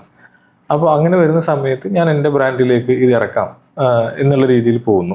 എൻ്റെ ബ്രാൻഡിലേക്ക് ഇറക്കാൻ വേണ്ടിയുള്ള അതിൻ്റെ പാക്കേജിങ്, പുതിയ രീതിയിലുള്ള കാര്യങ്ങളും ഡിസൈനിങ് ഒക്കെ നടക്കുന്നു. പാരലലി ഓൾറെഡി ഗ്രേറ്റ് കോക്കനട്ട് പോയിക്കൊണ്ടിരിക്കുന്നു. ആ സമയത്തൊരു B2B ആയിട്ടുള്ള ആളുകൾക്ക്, ഹൊറേക്ക രീതിയിലുള്ള ആളുകൾക്കൊക്കെ ഹോട്ടൽ, റെസ്റ്റോറൻറ്റ്, അതുപോലെ തന്നെ ഈ കാറ്ററിംഗ് ആയിട്ടുള്ള ആളുകൾക്കും നമ്മൾ പാക്ക് ചെയ്ത് കൊടുക്കുന്നു ഗ്രേറ്റ് കോക്കനട്ട്. ഇതായിരുന്നു ആ സമയത്ത് നടന്നുകൊണ്ടിരുന്നത്. അങ്ങനെ ഒരു ദിവസം ഞാൻ ഈ പാലക്കാട് നിന്ന് കോയമ്പത്തൂർ പോകുന്ന സമയത്ത് എനിക്കൊരു മെയിൽ വന്നു. ആ മെയിലിൽ PC Mosaic മെയിലായിരുന്നു. ആ മെയിലിൽ ഉണ്ടായിരുന്നത് ഒന്ന് മീറ്റ് ചെയ്യണം എന്നുള്ളതാണ്. അപ്പോൾ ഞാൻ പറഞ്ഞു ഓക്കെ, ഞാനിപ്പോൾ കേരളത്തിലുള്ളത്, ഞാൻ നാളെ തന്നെ രാവിലെ അവിടെ എത്താം എന്ന് പറഞ്ഞു. ടൈമും പ്ലേസും ചോദിച്ചു. അദ്ദേഹം പറഞ്ഞു രാവിലെ 10 മണി അദ്ദേഹത്തിൻ്റെ ഓഫീസാണെന്ന് പറഞ്ഞു. ഓക്കെ എന്ന് പറഞ്ഞു. ഞാൻ അവിടുത്തെ വളരെയുള്ള കാര്യങ്ങളൊക്കെ സെറ്റിൽ ചെയ്തു. അന്ന് രാത്രി തന്നെ ഞാൻ ബസ് കയറി അങ്ങനെ പോയി. രാവിലെ ഞാൻ അവിടെ എത്തി. അപ്പോൾ അന്ന് LLB ചെയ്യുന്ന സമയമായതുകൊണ്ട് ഒരു 1 വീക്കൊക്കെ അവിടെ നിന്ന് കോളേജിലൊക്കെ പോയി ചെയ്യാൻ കുറച്ച് വർക്കൊക്കെ ഉണ്ടായിരുന്നു. അത്തരം കാര്യങ്ങളൊക്കെ തീർക്കണം എന്നുള്ള രീതിയിലാണ് ഞാൻ പോകുന്നത്. രാവിലെ ഞാൻ അവിടെ പോയി നേരെ PC Mosaic കാണാനായിട്ട് ഓഫീസിലേക്ക് പോകുന്നു. എന്നെ റിസീവ് ചെയ്യാൻ വന്നത് മീൻസ് ആ ഫ്രണ്ടിലേക്ക് ആക്സസ് ഈ കോവർക്കിംഗ് സ്പേസുകളായിരുന്നു അന്ന്. അപ്പോൾ അവിടേക്ക് ആക്സസ് ചെയ്യാനൊക്കെ ആയിട്ട് അതിൻ്റെ വെൽക്കം ചെയ്യാൻ വന്നത് PC Mosaic ആണ്. എനിക്കതൊക്കെ ഭയങ്കര സന്തോഷമുള്ള കാര്യമാണ്. അദ്ദേഹം അന്ന് വന്നത് ഒരു ഗ്ലാസ് വെള്ളം കുടിച്ചിട്ടൊക്കെ അദ്ദേഹം വരുന്നു. എന്നിട്ട് വന്നിട്ട് എന്നോട് അദ്ദേഹം ആദ്യം പറഞ്ഞെന്താ വെച്ചാൽ, അനസ് വളരെ കോൺഫിഡൻഷ്യൽ ആയിട്ടുള്ളൊരു കാര്യം പറയാനുണ്ട് എന്നാണ് പറഞ്ഞത്. അപ്പോൾ സ്വാഭാവികമായിട്ട് വീണ്ടും നമുക്ക് കൊള്ളാലോ, നമ്മുടെ അടുത്തൊക്കെ വന്നിട്ട് ഇതേപോലെ കോൺഫിഡൻഷ്യൽ കാര്യങ്ങൾ പറയുന്നു എന്നൊക്കെയുള്ള എനിക്കപ്പോഴും ഐഡിയ ഇല്ല എന്താണിത് പറയുന്നത്. ഓൾറെഡി ആ ഡീൽ മേ ബി നടക്കില്ല എന്നുള്ള രീതിയിലേക്കൊക്കെ വന്നു. അപ്പോൾ എന്നോട് എന്നിട്ട് പറഞ്ഞത്, നമുക്ക് വേണ്ട പാക്കേജിങ് പ്ലാസ്റ്റിക്കിലല്ല, അവരൊരു പാക്കേജിങ് കാര്യങ്ങൾ അതിൻ്റെ ഒരു ഡിസൈൻ ചെയ്യുന്നുണ്ട്. അത് അവർക്ക് വേണ്ടത് ഈ ഷെല്ലിൻ്റെ ഉള്ളിലാണ്. അതായത് കോക്കനട്ടിൻ്റെ ചിരട്ടുണ്ടല്ലോ, ആ ചിരട്ട് ആണ് അവരുടെ പാക്കിംഗ് മെറ്റീരിയൽ. ഓക്കെ, അതിൻ്റെ ഉള്ളിൽ തന്നെ ഈ ചെരുവിയ തേങ്ങ പാക്ക് ചെയ്യണം. ഇതാണ് അവർ ട്രൈ ചെയ്തുകൊണ്ടിരിക്കുന്നതെന്ന് പറഞ്ഞു. അത് ഭയങ്കര ഇൻട്രസ്റ്റിംഗ് ആയിട്ടുള്ളൊരു സംഭവമായിരുന്നു, കാര്യങ്ങളായിരുന്നു. ഓക്കെ, നോക്കാം. വീണ്ടും ഇത് ഡിസ്കഷൻസൊക്കെ ഓൺ ആവുന്നു. അപ്പോൾ എന്നോട് പറഞ്ഞു, അദ്ദേഹം കാർത്തികേയൻ എന്ന് പറഞ്ഞ സാറുണ്ട്, കാർത്തികേയൻ സാറിനെ അന്ന് കണക്ട് ചെയ്തു തന്നു. പറഞ്ഞു ഇദ്ദേഹത്തിനായിട്ട് നിങ്ങൾ സംസാരിക്കും, സംസാരിച്ചതിന് ശേഷം ഈ പ്രൊഡക്റ്റിൻ്റെ അവരുദ്ദേശിക്കുന്ന പ്ലാൻ എന്താ, കാര്യങ്ങളെന്നൊക്കെ പറഞ്ഞു തരും. ഇതെല്ലാം ഓക്കെയാണ്, നമുക്ക് ചെയ്യാൻ കഴിയുന്നുണ്ട്, കൊമേഴ്ഷ്യൽസ് നമുക്ക് അതിനുശേഷം സംസാരിക്കാം എന്നൊക്കെ ഒരു ഡീലാക്കി. അപ്പോൾ അതിനുശേഷം കാർത്തികേയൻ സാർ അവരുടെ ഒരു പ്രൊഡക്റ്റ് ഡെവലപ്മെൻറ്റ് ടീമിലെ ഒരു ഓഫീസിലേക്ക് കൊണ്ടുപോകുന്നു. അവിടെ തന്നെയുള്ള അത് ഞങ്ങൾ സംസാരിക്കുകയാണ്. ആ സമയത്ത് അവരുടെ കോഫൗണ്ടറൊക്കെ ആയിട്ടുള്ള ഒരാളൊക്കെ അതിൻ്റെ ഉള്ളിലുണ്ട്. ഇതിൽ ഇവരുടെ ഭാഗത്ത് നിന്ന് ID കമ്പനി ഭാഗത്ത് നിന്നിട്ട് എല്ലാത്തിനും ഓരോ ഡിപ്പാർട്ട്മെൻ്റ് ആണല്ലോ. അപ്പോൾ ഓരോ ഡിസ്കഷനും ഓരോ ഡിപ്പാർട്ട്മെൻറ്റായിട്ട് നടക്കുന്നത്. എൻ്റെ ഭാഗത്ത് നിന്നാണെന്നുണ്ടെങ്കിൽ ഫുഡ് മാനേജറുടെ എല്ലാ ഡിപ്പാർട്ട്മെൻറ്റിൻ്റെ ആയിട്ടും നമ്മൾ മാത്രമേ ഉള്ളൂ. അപ്പോൾ ഈ ഡിസ്കഷൻസ് കൂടാൻ തുടങ്ങി. ഇപ്പോൾ മാർക്കറ്റിംഗ് ടീമിനായിട്ടുള്ള ഡിസ്കഷൻ ഒരു സൈഡിൽ നടക്കും, ഇത് നമ്മൾ ഇങ്ങനെ ചെയ്താൽ മാർക്കറ്റ് ചെയ്യാൻ പറ്റുമോ, ഈ ലോജിസ്റ്റിക്സിൻ്റെ ഭാഗത്തു നിന്നുള്ള അങ്ങനത്തെ ഒരു കോമ്പിനേഷൻ ആയിട്ടുള്ള ഡിസ്കഷൻസ് ആണ് നടന്നത്. എനിക്ക് ആ സമയത്ത് അവർ ഒരു സ്ക്രീനിലാണ് കാണിച്ചു തരുന്നത്. അന്ന് അത് പറഞ്ഞ് മനസ്സിലാക്കാൻ തന്നെ ബുദ്ധിമുട്ടാണ് ഇവർ ഉദ്ദേശിക്കുന്ന ഈ കൺസെപ്റ്റ്. അത് സ്ക്രീനിൽ കാണിച്ചു തന്നത് ഇങ്ങനെ കോക്കനട്ട് ഉണ്ടാവും, അതിൻ്റെ ഷെല്ല് നമുക്ക് കട്ട് ചെയ്തിട്ട് ഇങ്ങനെ ആക്കണം. അതിൻ്റെ ഒരു ബേസിക് ആയിട്ടുള്ള ഒരു കാര്യം അവർ ഓൾറെഡി സോൾവ് ചെയ്തിട്ടുണ്ടായിരുന്നു. അതായത് ഏത് ഷേപ്പിലും ഏത് സൈസിലുള്ള കോക്കനട്ട് ആണെന്നുണ്ടെങ്കിലും അതിനൊരു ഒരേ ലെങ്ത്തിൽ എങ്ങനെ കട്ട് ചെയ്യാം എന്നുള്ള സൊല്യൂഷൻ ഓൾറെഡി ആക്കി വെച്ചിട്ടുണ്ട്. ബട്ട് ഇത് ഷെൽഫ് ലൈഫ് കിട്ടണം, ഇത് എയർ ടൈറ്റ് ആയിരിക്കണം, ഇങ്ങനെയുള്ള പല കാര്യങ്ങളിലും സ്റ്റക്കാണ്. ഇതിനു മുന്നേ നീ സോൾവ് ചെയ്ത പ്രോബ്ലം പാക്കേജിങ്ങിലാണ് അത് സോൾവ് ചെയ്തത്. പാക്കേജിങ് അപ്പോൾ ഇവിടെ കംപ്ലീറ്റ്ലി ഡിഫറെന്റ് മെറ്റീരിയൽ ആയി. അത് ഡെഫിനറ്റ്ലി, കാരണം കംപ്ലീറ്റ്ലി വേറെ തന്നെ കാര്യമാണ്. കാരണം ഈ ഫുഡ് പ്രൊഡക്റ്റ് ആണ്, ഈ കോക്കനട്ട് ആണെന്നുണ്ടെങ്കിൽ ഒരു ദിവസത്തിന്റെ മുകളിലേക്ക് ഷെൽഫ് ലൈഫ് കിട്ടില്ല. ഏതെങ്കിലും രീതിയിൽ എയർ കോൺടാക്ട് ഉണ്ടെങ്കിൽ, ടെമ്പറേച്ചർ അബ്യൂസ് ആയിട്ടുണ്ടെങ്കിൽ പ്രൊഡക്റ്റിന്റെ ടെക്സ്ചർ തന്നെ മാറി. പിന്നെ ഫുഡ് ആയതുകൊണ്ട് എന്തെങ്കിലും കണ്ടാമിനേഷൻസിന്റെ പോസിബിലിറ്റിയും കാര്യങ്ങളൊക്കെ ഉണ്ടല്ലോ. അതെ അതെ, തീർച്ചയായിട്ടും ആ രീതിയിൽ ശരിക്കും അതൊരു ഡേഞ്ചറാണ്. അത് ആ രീതിയിൽ നമ്മൾ അത്രയും സൂക്ഷിച്ച് തന്നെ ചെയ്യേണ്ട ഒരു കാര്യമാണ്. സോ ഈ ഒരു ആശയം, ഈ ഒരു സംഭവം നമുക്ക് ഭയങ്കരമായിട്ട് ട്രിഗറായി. ഇത് കൊള്ളാം, ഇത് എങ്ങനെയെങ്കിലും ഇത് ക്രാക്ക് ചെയ്യണം എന്നുള്ള കാര്യം. പിന്നെ ഞാൻ നേരത്തെ പറഞ്ഞ പോലെ ഇത് ഓരോ ഡിപ്പാർട്ട്മെന്റിലുള്ള ഡിസ്കഷൻ ആണല്ലോ. അപ്പോൾ ചില ആളുകളായിട്ട് ഞാൻ സംസാരിക്കുമ്പോൾ അവർക്ക് കോക്കനട്ടിനെ കുറിച്ചൊരു ബേസിക് ഐഡിയ തന്നെ, വളരെ ബേസിക് ആയിട്ടുള്ളത് കേട്ടോ, ജനറൽ ആയിട്ടുള്ള ഐഡിയ മാത്രമേ ഉണ്ടാവുള്ളൂ, മറ്റത് ഉണ്ടാവില്ല. അപ്പോൾ ഇവരുടെ അടുത്ത് ഇത് പറയുമ്പോൾ, അല്ലെങ്കിൽ നമ്മൾ പല സമയത്ത് ഇപ്പോൾ നാടൻ ഭാഷയിൽ ഈ തേങ്ങയുടെ മുകളിലുള്ള ചകിരിക്ക് കുടുമി എന്ന് പറയും. ഞാൻ ഇവരെങ്ങനെ കുടുമി എന്ന് പറഞ്ഞ് മനസ്സിലാക്കും. അപ്പോൾ ഹസ്ക് ഓൺ ദ ടോപ്പ് എന്നൊക്കെ പറഞ്ഞ് ഇവര് മനസ്സിലാക്കുന്നു, ഇതിങ്ങനെ ഉണ്ടെങ്കിൽ അതിലൊരു 3 കണ്ണുണ്ട്, ആ 3 കണ്ണിന്റെ മുകളിൽ ഇമ്പോർട്ടൻസ് ഉണ്ട്. ഇതൊക്കെ പറഞ്ഞ് മനസ്സിലാക്കി ഈ ഡിസ്കഷൻ അങ്ങോട്ട് ഒരുപാട് നേരത്തേക്ക് നീണ്ടു നിന്നു. അതെനിക്ക് നാടൻ ആൾക്കാർക്ക് അത് അറിയുമായിരിക്കും. ഗ്രൗണ്ട് നോളജ് ഉള്ളവർക്ക് ആ സാധാരണ നോളജ് ഉണ്ടാവും. പീപ്പിൾ ഇങ്ങനെ അങ്ങനെ വിദ്യാഭ്യാസക്കാർ പഠിച്ചു വരുന്നവർക്ക് ചിലപ്പോൾ ആ ഒരു ഗ്രൗണ്ട് നോളജ് കുറവാണ്. കാരണം അവരിത് കാണുന്നില്ല. അവർ ഈ പ്രൊഡക്റ്റ് ഡെവലപ്പ് ചെയ്യാൻ വേണ്ടിയിട്ടാണ് ഇതിനു വേണ്ടി ഇരിക്കുന്നത് തന്നെ. അല്ലെങ്കിലും ഇത് യൂസ് ചെയ്യുന്ന ആളുകൾക്ക് ഇതിന്റെ മുകളിലുള്ളത് എന്താ, ഇതിന്റെ എങ്ങനെ ലൈഫ് കിട്ടുമെന്ന് അറിയേണ്ട ആവശ്യമില്ലല്ലോ. അപ്പോൾ ഈ ഒരു സാഹചര്യത്തിൽ നിന്നപ്പോൾ ഇത് എന്നെ സംബന്ധിച്ചോളം എനിക്കിത് ഭയങ്കരമായിട്ട് ഇത് എങ്ങനെയും സോൾവ് ചെയ്യണം എന്നുള്ള ഒരു മൂഡിലേക്കായി. ആ സമയത്ത് ബിസിനസ് നടക്കണമെന്നോ, അതിന് മുമ്പ് വരെ ഇത്ര പാക്കറ്റ് വെച്ചാൽ ഇത്ര ഇങ്ങനെ കണക്കൂട്ട് ചെയ്തിരുന്ന ഞാൻ ആ സമയത്ത് ഇതെങ്ങനെയും സോൾവ് ചെയ്യണം, ഇതാണ് പിന്നെ ഉള്ളിലുള്ള ആകെ ഒരു ലക്ഷ്യം. അപ്പോൾ രാവിലെ തുടങ്ങിയ ആ മീറ്റിംഗ് ആ ഓഫീസിലിരുന്ന് ഡിസ്കസ് ചെയ്ത് പല ഡിപ്പാർട്ട്മെന്റിനായിട്ട് ഡിസ്കസ് ചെയ്തതിന് ശേഷം ഏറ്റവും ലാസ്റ്റ് ആ ഓഫീസിൽ നിന്ന് ഞാനും ഈ കാർത്തികേയൻ എന്ന് പറയുന്ന സാറും ഞങ്ങൾ രണ്ടുപേരും ഇറങ്ങുന്നത്. അപ്പോൾ അതിലൊക്കെ ഇങ്ങനെ ഇവരൊക്കെ വന്ന് സംസാരിക്കുന്നുണ്ട്, കാര്യങ്ങളൊക്കെ ഉണ്ട്, പറഞ്ഞു ഓക്കെ നോക്കാം എന്നൊക്കെ പറഞ്ഞിട്ട് ഫുൾ ഓണായി. ആ പ്രൊജക്റ്റ് കാര്യങ്ങൾ ഓണാവുന്നു. ബിഹൈൻഡ് ദ സീൻസ് ഒരു വലിയ ഡിസ്കഷൻ നടന്നിട്ടുണ്ട്. എഗെയിൻ എന്തുകൊണ്ട് എന്നെ അതിൽ ഇന്നാക്കണം എന്നുള്ള കാര്യങ്ങൾ ഡിസ്കഷൻസ് ഒക്കെ നടന്നിട്ടുണ്ടെന്ന് പിന്നീട് ഞാൻ മനസ്സിലാക്കുന്നത്. ആ ഒരു പ്രൊഡക്റ്റ് സോൾവ് ചെയ്യുന്നുള്ളൊരു സാധനം വന്നോട് കൂടിയിട്ട് എൻ്റെ എല്ലാവിധ ബേസും വന്നുള്ളത് വാളയാറാണ്. എനിക്ക് എന്തെങ്കിലും ടെസ്റ്റ് ചെയ്ത് നോക്കണമെങ്കിലും കാര്യങ്ങളൊക്കെ ഉണ്ടെങ്കിൽ തന്നെ. അപ്പോൾ എനിക്ക് എന്തായാലും വാളയാറിലേക്ക് തിരിച്ചു പോവാം, ഇനിയിപ്പോൾ കുറച്ച് ദിവസം അവിടെ നിൽക്കണ്ട. അപ്പോൾ എനിക്ക് ചെയ്തു തീർക്കേണ്ട കാര്യങ്ങളൊക്കെ ചെയ്തു തീർത്തു. പിന്നെ എങ്ങനെയെങ്കിലും രാത്രിയാണ് ട്രാവൽ ചെയ്യുന്നത്, ബസ്സിൽ കിടന്ന് 2 മണിക്കൂർ ഉറങ്ങണം ക്ഷീണമില്ലാണ്ടിരിക്കാനായിട്ട്. കാരണം നമുക്കൊരു കാര്യം കിട്ടിക്കഴിഞ്ഞാൽ ചിലപ്പോൾ ഉറക്കമൊക്കെ അത് ചിന്തിച്ച് കാര്യങ്ങൾ ഇത് എന്ത് ചെയ്യാൻ പറ്റും എന്നൊക്കെ ഉള്ളത്. എങ്ങനെയൊക്കെ ഞാൻ കിടന്നുറങ്ങി. രാവിലെ നേരത്തെ ഞാൻ അവിടെ ഇറങ്ങി ഫ്രഷായിട്ട് ഞാൻ നേരെ എനിക്കിതിന് ഒരു വർക്ക്ഷോപ്പോ അല്ല അങ്ങനെ എന്തെങ്കിലുമൊക്കെ ഉള്ളൊരു മെഷീൻസും കാര്യങ്ങളൊക്കെ വേണം. അപ്പോൾ എനിക്കറിയാവുന്ന കോയമ്പത്തൂരിലുള്ള ഒരു മലയാളി ഫാമിലി നടത്തുന്ന ഒരു മരിയ എഞ്ചിനീയറിംഗ് എന്ന് പറയുന്ന ഒരു വർക്ക്ഷോപ്പ് ഉണ്ട്. അപ്പോൾ അവരെ വിളിച്ചു. അന്ന് എനിക്ക് അധികം കണക്ഷൻ ഇല്ല അവരായിട്ട്, ചെറിയ 1-2 കാര്യങ്ങൾക്ക് ഞാൻ അവരായിട്ട് കണക്ട് ചെയ്തിട്ടുള്ളൂ. ഞാൻ അവരെ വിളിച്ചു ചോദിച്ചു, എനിക്കൊരു എക്സ്പെരിമെൻറ്റ് ചെയ്യാനുണ്ട്, ഇന്നത്തെ ഒരു ഫുൾ ഡേ എനിക്ക് നിങ്ങൾ തരുമോ, നിങ്ങളുടെ അവിടുത്തെ വർക്കേഴ്സിന് വേണ്ട വേജസും കാര്യങ്ങളൊക്കെ ഞാൻ കൊടുക്കാം, സപ്പോർട്ട് ചെയ്യാൻ പറ്റുമെന്ന് ചോദിച്ചു. ഞാനൊരു ഫ്ലോയിൽ ചോദിച്ചതാണ്. അവർ അതേ ഫ്ലോയിൽ എന്ത് കണ്ടിട്ടാന്ന് എനിക്ക് ഇപ്പോഴും മനസ്സിലായിട്ടില്ല, വളരെ കോൺഫിഡൻ്റ് അവർ പറഞ്ഞു ഓക്കെ വന്നോളൂ എന്ന് പറഞ്ഞു. ഞാൻ ഇവിടുന്ന് നേരെ വാളയാർന്ന് കുറേ തേങ്ങ ഒക്കെ വണ്ടിയിലൊക്കെ ആക്കി നേരെ കാറിൽ ചാക്കിലൊക്കെ ഇട്ടിട്ട് നേരെ കോയമ്പത്തൂരിൽ പോയി. കോയമ്പത്തൂരിൽ പോയിട്ട് ഞാൻ രാവിലെ തൊട്ടിട്ട് ലെയ്ത്ത് മെഷീനിൽ, നമ്മൾ മെഷീനൊക്കെ ചെയ്യുന്ന ലെയ്ത്ത് മെഷീനിൽ കോക്കനട്ട് വെച്ചിട്ടാണ് ഞാൻ പല ടെസ്റ്റിങ് കാര്യങ്ങളും ചെയ്യുന്നത്. എനിക്ക് അവരുടെ ഭാഗത്തുനിന്നുള്ള സപ്പോർട്ട് ഒരുപാട് രീതിയിൽ കിട്ടിയിട്ടുണ്ട്. അത് ഞങ്ങൾ ഒരുമിച്ച് ഓരോരോ ടെസ്റ്റ് ചെയ്യുന്നു. എനിക്ക് ആദ്യം ക്രാക്ക് ചെയ്യേണ്ടിയിരുന്നത് നേരത്തെ പറഞ്ഞ പോലെ ഏത് ഷേപ്പിൽ ഏത് സൈസിലാണെങ്കിലും എങ്ങനെ ഇതിനൊരു ക്യാപ്പ് കൊണ്ടുവരാം, എങ്ങനെ എയർ ടൈറ്റ് ആക്കാം എന്നുള്ളതായിരുന്നു. കാരണം അതെനിക്ക് ആക്കിയിട്ടുണ്ടെങ്കിൽ ബാക്കി ചെയ്യാനുള്ള കാര്യങ്ങൾ ഓൾറെഡി ഞാൻ സോൾവ് ചെയ്ത് വെച്ചിട്ടുണ്ട്. ഇതിന് വേണ്ടിയിട്ട് രാവിലെ തൊട്ടിട്ട് ഉള്ള ഓരോരോ എക്സ്പെരിമെൻറ്റുകളായി. അങ്ങനെ ഏകദേശം എനിക്ക് തോന്നുന്നു വൈകുന്നേരം ആയപ്പോൾ അന്ന് ഭക്ഷണമോ കാര്യങ്ങളൊന്നുമില്ല, ചുമ്മാ ഒരു ചായ കുടിക്കും. കാരണം ഇതെങ്ങനെയെങ്കിലും ക്രാക്ക് ചെയ്യണം, ഇത് മാത്രമേ ഉള്ളൂ മൈൻഡിൽ.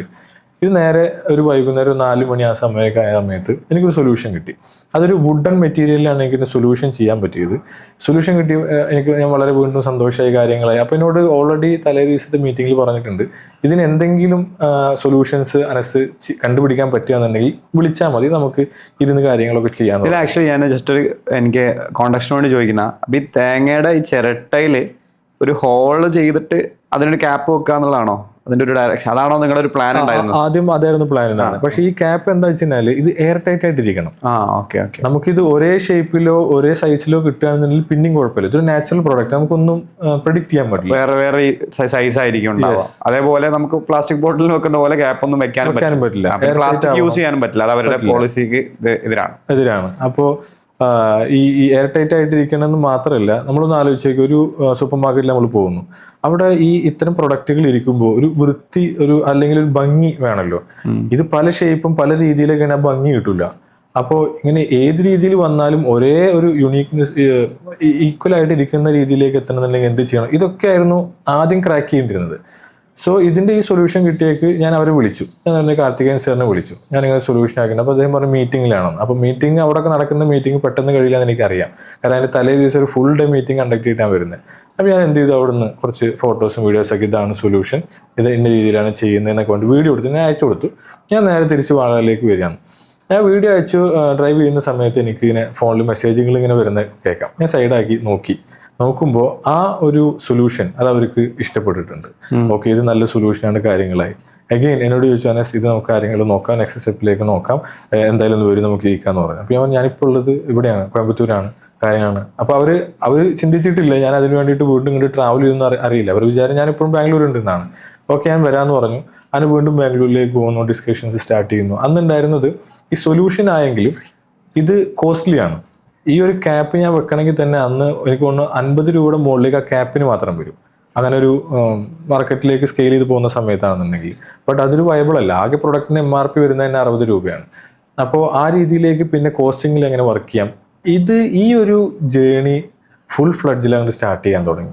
വീക്കിലി ഒരു 1-2 തവണ ഞാൻ ബാംഗ്ലൂരിൽ പോയി വരുന്നു, പല രീതിയിലുള്ള എക്സ്പീരിയൻസ് ചെയ്ത് നോക്കുന്നു, എങ്ങനെയാണ് ഇതിനെ ക്രാക്ക് ചെയ്യുക. ഇതിലൂടെ എനിക്ക് അന്ന് കിട്ടിയത് എന്താ വെച്ച് കഴിഞ്ഞാൽ, ഈ PC മുസ്തഫയുടെ ഒരു ക്വാളിറ്റി ഉള്ളത്, അദ്ദേഹം നന്നായി സപ്പോർട്ട് ചെയ്യും. പ്രത്യേകിച്ച് യങ് ഓണ്ടർപ്രണേഴ്സിനൊക്കെ നന്നായി സപ്പോർട്ട് ചെയ്യും. ഇദ്ദേഹം നമുക്ക് തരുന്ന അഡ്വൈസുകളുണ്ട്. ഞാൻ നേരെ കയറി ചെല്ലുന്നത് ഇദ്ദേഹത്തിൻ്റെ ക്യാബിനിലേക്കും അതുപോലെ ഇദ്ദേഹത്തിൻ്റെ ഓഫീസിലേക്കൊക്കെയാണ്. അവിടെ ഒരു കോർപ്പറേറ്റ് കമ്പനി റൺ ചെയ്യാണ്. സ്ട്രക്ചറുകൾ നേരത്തെ പറഞ്ഞ പോലെ ഒരുപാട് സ്ട്രക്ചറുകൾ, എങ്ങനെയാണ് ഇത് വർക്ക് ചെയ്യുന്നത്, ടീം ഉണ്ടാകുമ്പോൾ എങ്ങനെയാണ്, ഡിസ്ട്രിബ്യൂഷൻ എങ്ങനെ പോകുന്നത്, ഇങ്ങനെ തുടങ്ങി ഒരുപാട് നോളജുകൾ ഞാൻ പോലും അറിയാതെ എനിക്ക് കിട്ടിയ ഒരു ടൈമായിരുന്നു അത്. അവിടുന്ന് മെല്ലെ മെല്ലെ മെല്ലെ ഓരോ സൊല്യൂഷനിലേക്ക് എത്തി.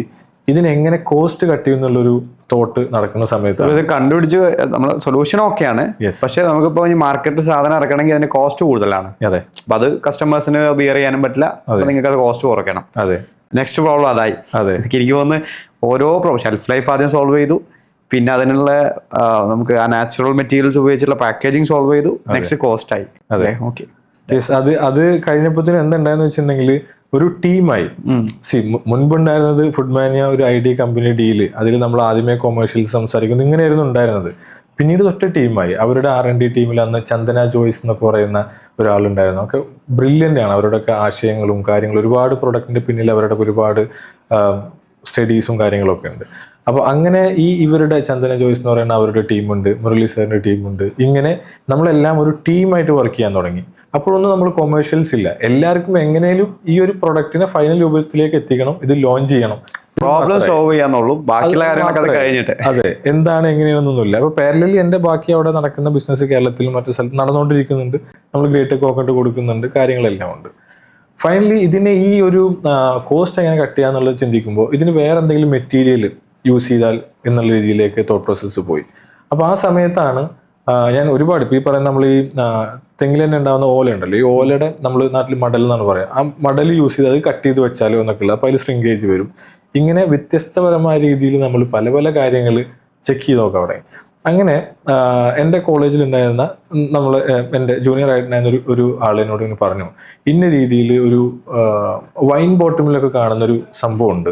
ഓക്കെ, അങ്ങനെ ഒരു സാധനം കണ്ടിട്ടുണ്ടോ വെച്ചാൽ ഓക്കെ അതൊരു കോർക്ക് എന്ന് പറയുന്ന സാധനം ഉണ്ട്, ഓക്കെ അതൊന്ന് ട്രൈ ചെയ്ത് നോക്കിയാലെന്ന് പറഞ്ഞു. അപ്പോൾ അതിനെക്കുറിച്ച് പഠിക്കാൻ തുടങ്ങി. നോക്കിയപ്പോൾ അത് കൂടുതലും ഈ ഡൽഹി ബേസ് ചെയ്തിട്ടൊക്കെയാണ് പ്രൊഡക്ഷൻ എനിക്ക് അന്ന് കാണാൻ പറ്റിയത്.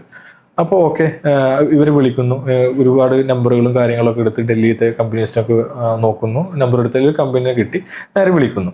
അവരോട് പറഞ്ഞു എനിക്ക് ഇന്ന പോലെ രീതിയിൽ കാര്യങ്ങൾ വേണം എന്നൊക്കെ പറഞ്ഞു. അതിൽ മോസ്റ്റ് ഓഫ് ദി ആൾക്കാരും റിജക്ഷൻ ആയിരുന്നു, പറ്റില്ല, അല്ലെങ്കിൽ നമ്മളിലുള്ള സാധനം ചെയ്യാൻ പറ്റുള്ളൂ എന്നുള്ള, പുതിയ ഡിസൈനൊന്നും പറ്റില്ല എന്ന് പറഞ്ഞു. ഞാൻ പറഞ്ഞു പുതിയ ഡിസൈൻ വേണം എന്ന് പറഞ്ഞിട്ടുള്ള രീതിയിൽ ഒരു ടീം എനിക്ക് കിട്ടി.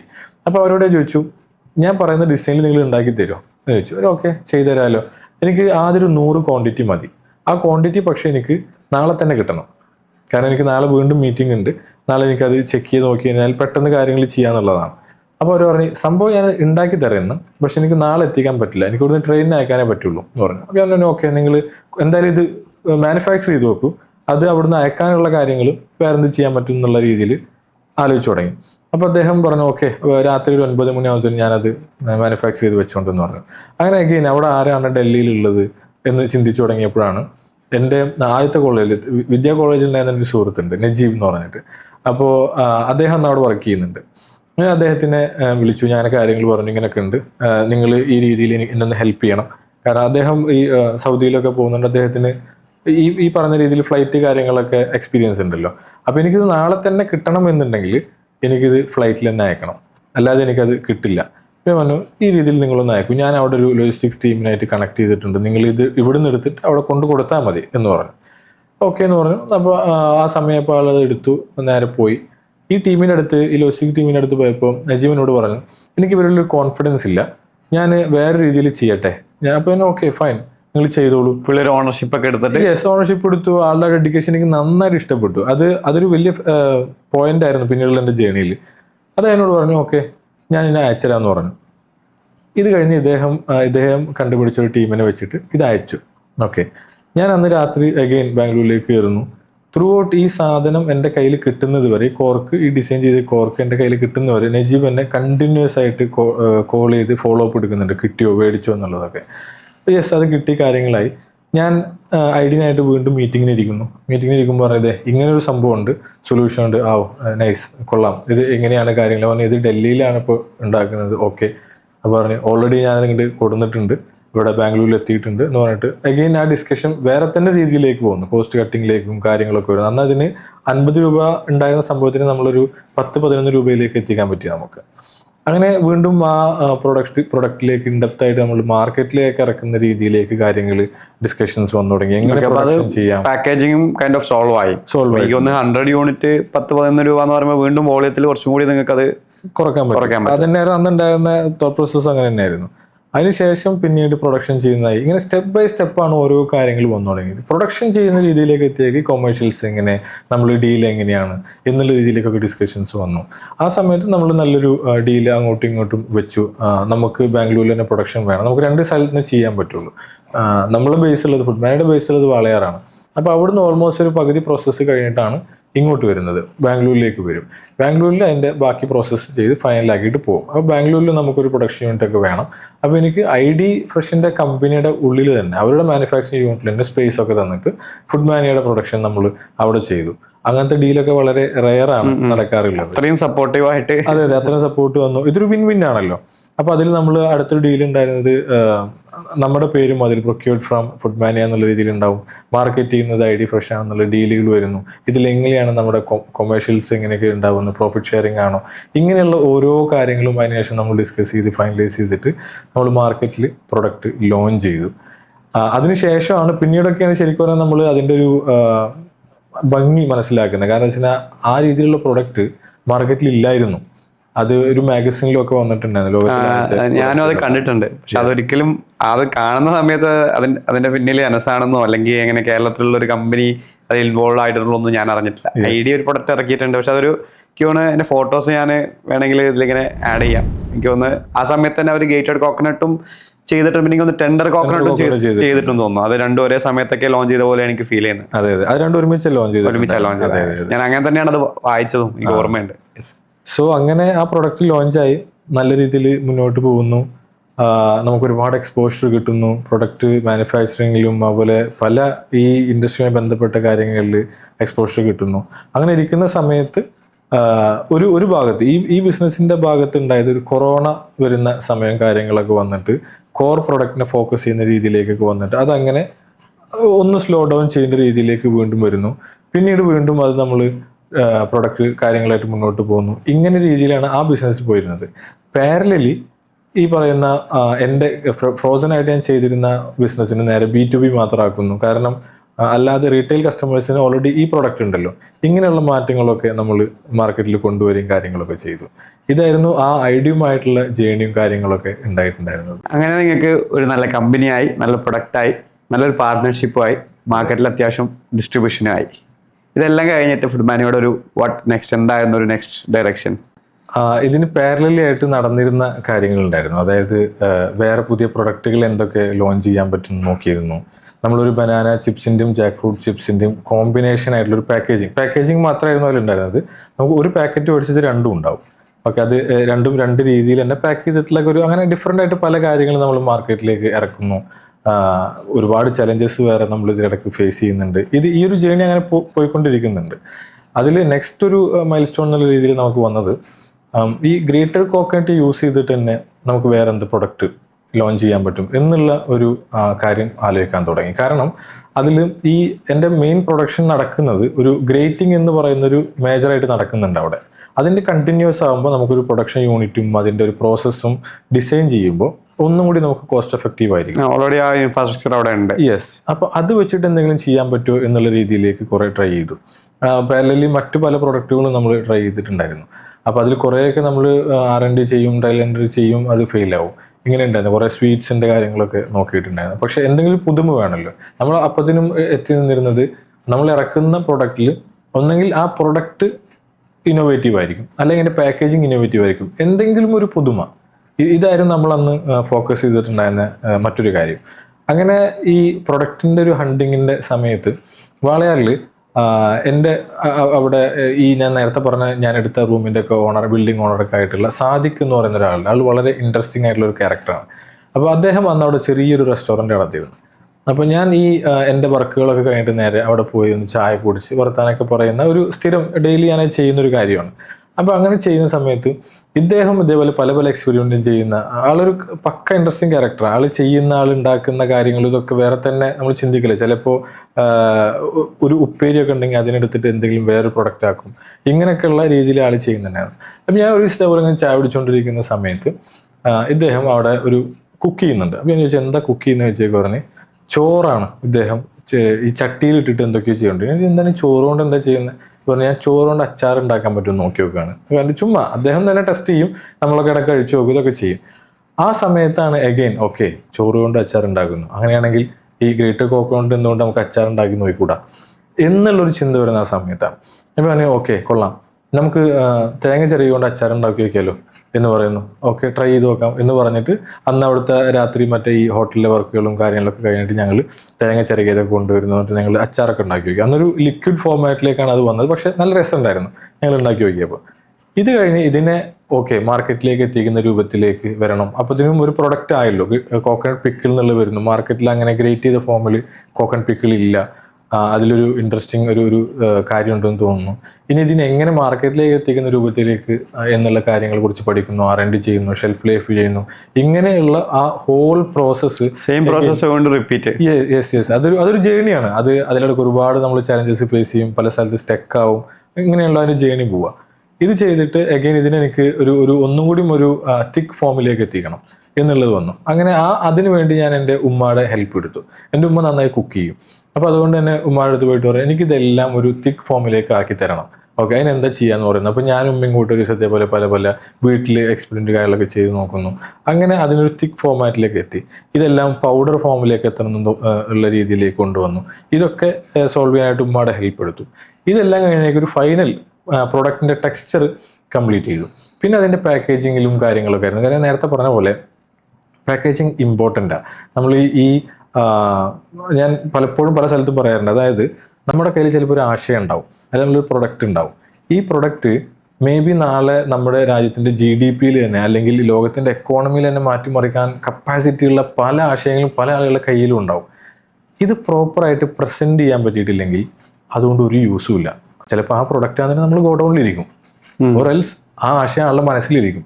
ഇത് കമ്മ്യൂണിക്കേറ്റ് ചെയ്യാൻ കഴിയണം. ഇതിൻ്റെ ബിഹൈൻഡ് ദ സ്റ്റോറി കമ്മ്യൂണിക്കേറ്റ് ചെയ്യാൻ പറ്റണം. ആളുകൾക്ക് മുമ്പിൽ ആ ഒരു അട്രാക്ട് ചെയ്യുന്ന രീതിയിൽ പ്രസൻറ്റ് ചെയ്യാൻ പറ്റണം. ഇതിൻ്റെ ഒരു ഇമ്പോർട്ടൻസ് ഞാൻ മനസ്സിലാക്കിയിട്ടുണ്ടായിരുന്നു. അതുകൊണ്ട് തന്നെ കോക്ക് ആൻഡ് പിക്കിളിൻ്റെ പാക്കേജിങ്ങിനെ എങ്ങനെ നന്നാക്കി കൊണ്ടുവരാം എന്നുള്ള രീതിയിലേക്കുള്ള പഠനവും കാര്യങ്ങളൊക്കെ ആയിട്ട് മുന്നോട്ട് പോയി.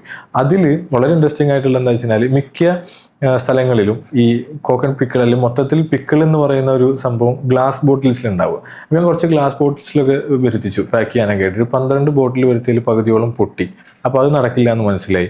അത് കഴിഞ്ഞിട്ട് ഗ്ലാസ് ബോട്ടിലിന് തോന്നിക്കുന്ന രീതിയിലേക്കുള്ള പ്ലാസ്റ്റിക് ബോട്ടിൽ കാര്യങ്ങളൊക്കെ നമ്മൾ കൊണ്ടുവരുന്നു.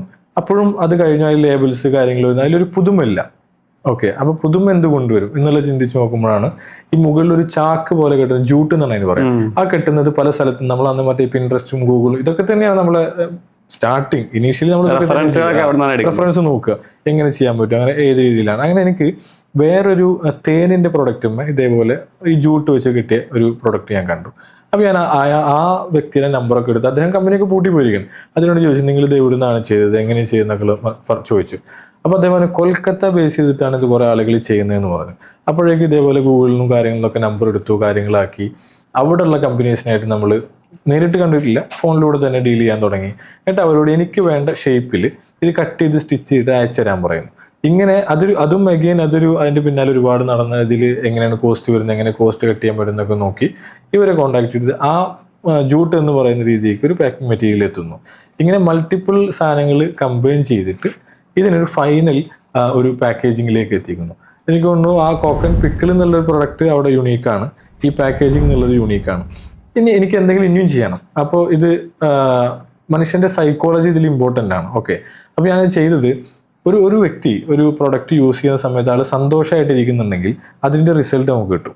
അപ്പോൾ അതിനു വേണ്ടി ഞാൻ ചെയ്തത്, ഒരു വ്യക്തി ഈ ബോട്ടിൽ ഓപ്പൺ ചെയ്തിട്ടുണ്ടെങ്കിൽ അതിനുള്ളിൽ ഞാൻ എഴുതി വെച്ചത് ഓപ്പൺ വിത്ത് എ സ്മൈൽ എന്നുള്ള രീതിയിലാണ്. അപ്പോൾ അന്ന് എൻ്റെ കോക്ക് ആൻഡ് പിക്കിളിൻ്റെ ബോട്ടിലിന് പാക്കേജിങ് എന്ന് പറയുന്നത് മുകളിൽ ഒരു ജൂട്ട് കെട്ടിയിട്ടിരിക്കുന്ന ഒരു ബോട്ടിൽ കാണാം. ഓക്കെ, എൻ്റെ കാഴ്ചപ്പാട് ഇങ്ങനെയായിരുന്നു, ഒരു വ്യക്തി നടന്നു പോകുന്ന സമയത്ത് പെട്ടെന്ന് ആൾ ഐ കോണ്ടാക്ട് ഇതിൽ കിട്ടണം, ഈ ജൂട്ടും കാര്യങ്ങളൊക്കെ കെട്ടി വെച്ചിട്ട്. നെക്സ്റ്റ് ആൾ കാണുന്നത് കോക്ക് ആൻഡ് പിക്കിൾ എന്നുള്ള പേരാണ്. അതിൽ ആൾക്കൊരു ക്യൂരിയോസിറ്റി വരും. അപ്പോൾ ഒരു ക്യൂരിയോസിറ്റി ബൈയിങ്ങിനുള്ള ഒരു ചാൻസ് അവിടെ ക്രിയേറ്റ് ചെയ്തു. ഇതിന് ശേഷം ഇദ്ദേഹം ഇത് കാട്ടിലേക്ക് എടുത്തിട്ടതിന് ശേഷം ഇത് കോക്ക് ആൻഡ് പിക്കിളാണല്ലോ, ട്രൈ ചെയ്യുന്ന സ്ഥാനത്തേക്ക് വരും. ഇത് ഇദ്ദേഹം വീട്ടിൽ കൊണ്ടുപോയിട്ട് യൂസ് ചെയ്യാൻ വേണ്ടിയിട്ട് തുറക്കുമ്പോൾ ഈ ജൂട്ട് മാറ്റുന്ന സമയത്ത് അതിൽ എഴുതി വെച്ചിട്ടുണ്ടാവുക ഓപ്പൺ വിത്ത് സ്മൈൽ എന്നാണ്. ഒരു 90% ആൾക്കാർ ഒന്ന് ചിരിക്കും. ചിലപ്പോൾ അത് കളിയാക്കിയിട്ടായിരിക്കാം, അല്ലെങ്കിൽ വേറെ ഏത് രീതിയിലായിരിക്കാം. എനിവേ അവിടെ ആ സൈക്കോളജി വർക്കൗട്ട് ആവുന്നുള്ള ഇൻഡ്യൂഷൻ എനിക്ക് തോന്നിയിരുന്നു. സോ ആ രീതിയിൽ അത് ഓപ്പൺ ചെയ്യുന്നു. എഗൈൻ ഇതിന് ശേഷം ആ വ്യക്തിയെ ടേസ്റ്റ് ചെയ്ത് നോക്കുന്നു. ആ ടേസ്റ്റിൽ അത് product should be the hero എന്നുള്ള സാധനം നമ്മൾ ഫസ്റ്റോടെ തന്നെ മെയിൻറ്റെയിൻ ചെയ്യുന്ന കാര്യം, അത് നമ്മൾ അത്രയും കോൺഫിഡൻറ്റാണ്. അപ്പോൾ ആ പ്രൊഡക്റ്റ് ഈ രീതിയിലേക്ക് മാർക്കറ്റിൽ നമ്മൾ ഇറക്കി, അതിന് നല്ല രീതിയിൽ ഡിസ്ട്രിബ്യൂഷൻസ് കാര്യങ്ങൾ വരാൻ തുടങ്ങി. ഇത് ഡിസ്ട്രിബ്യൂട്ട് ചെയ്യട്ടെ എന്ന് ചോദിച്ചിട്ട് ആളുകൾ നമ്മുടെ അടുത്തേക്ക് ഇങ്ങോട്ട് കോൺടാക്ട് ചെയ്യാൻ തുടങ്ങി. ഇത് അറിഞ്ഞ സമയത്തൊക്കെ ഈ ഐഡിയയുടെ ഡീല്, ഇങ്ങനത്തെ പ്രൊഡക്റ്റ്, ഇതെല്ലാം വെച്ച് നമുക്ക് നല്ല രീതിയിലുള്ള ഈ ഇൻവെസ്റ്റ്മെൻറ്റ് ഓപ്പർച്യൂണിറ്റികളും അതുപോലെ തന്നെ നമ്മൾ കമ്പൈൻ ചെയ്യാം അല്ലെങ്കിൽ അക്വിസിഷൻ ചെയ്യാമെന്നുള്ള പല പല ചെറിയ ഓഫറുകളൊക്കെ നമുക്ക് വന്നു തുടങ്ങിയിട്ടുണ്ടായിരുന്നു. സോ ആ സമയത്ത് ഓൾമോസ്റ്റ് കാര്യങ്ങളൊക്കെ ഒന്ന് ട്രാക്കിലേക്കായി, ചെറിയ രീതിയിലുള്ള ടീമിനെ ബിൽഡ് ചെയ്തു. ചെറിയൊരു സ്പേസ് ആ ബിൽഡിങ്ങിൻ്റെ ആദ്യം ഉണ്ടായിരുന്ന ബിൽഡിങ്ങിൻ്റെ മുകളിൽ തന്നെ ചെറിയൊരു സ്പേസ് വീണ്ടും എടുത്തു. കുറച്ചുകൂടിയും ഡെലിഗേഷൻസും സ്ട്രക്ചറൊക്കെ ഉണ്ടാക്കി ഇങ്ങനെ നിൽക്കുന്ന ഒരു സമയമായിരുന്നു.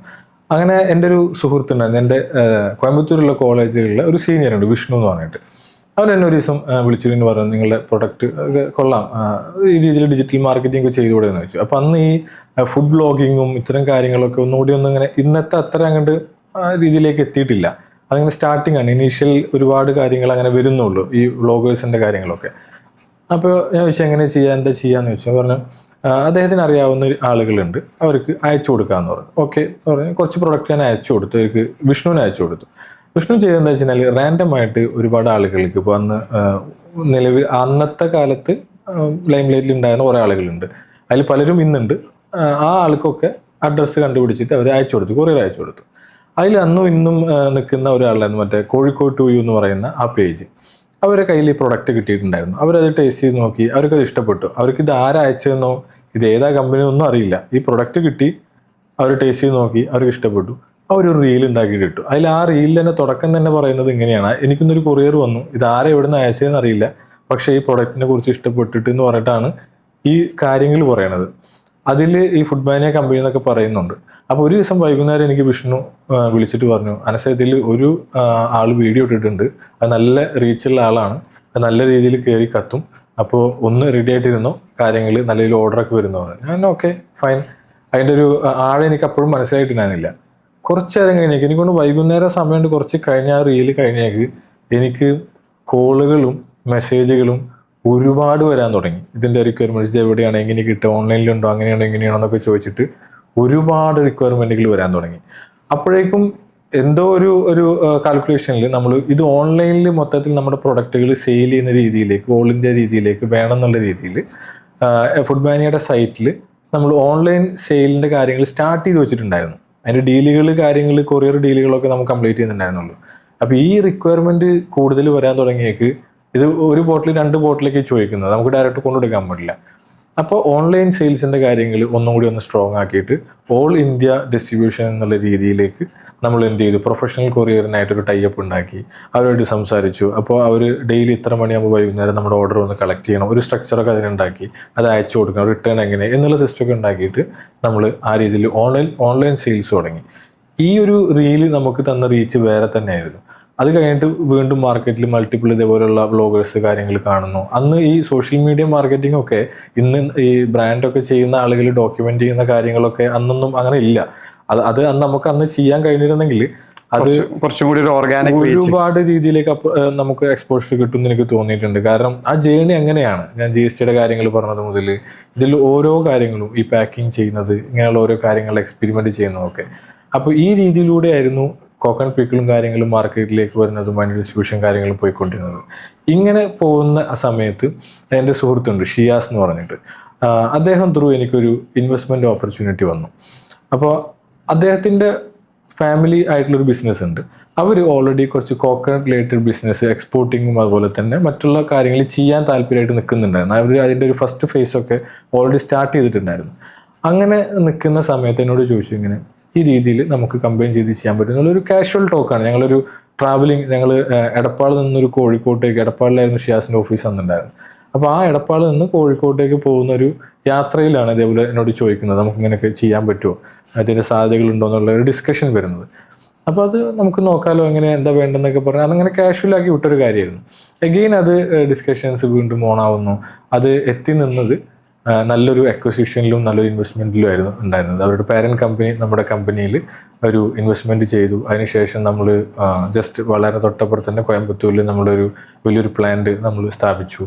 അതിനുശേഷം പിന്നീട് നമ്മൾ എക്സ്പോർട്ടിങ് ചെയ്തു. നമ്മുടെ ഇന്നത്തെ മേജർ മാർക്കറ്റ് എന്ന് പറയുന്നത് എക്സ്പോർട്ടിങ് ചെയ്യുന്ന മാർക്കറ്റ് GCCയിലോട്ടാണോ മെയിൻലി നമ്മൾ ഫോക്കസ് ചെയ്യുന്നത്? GCC ആണ്.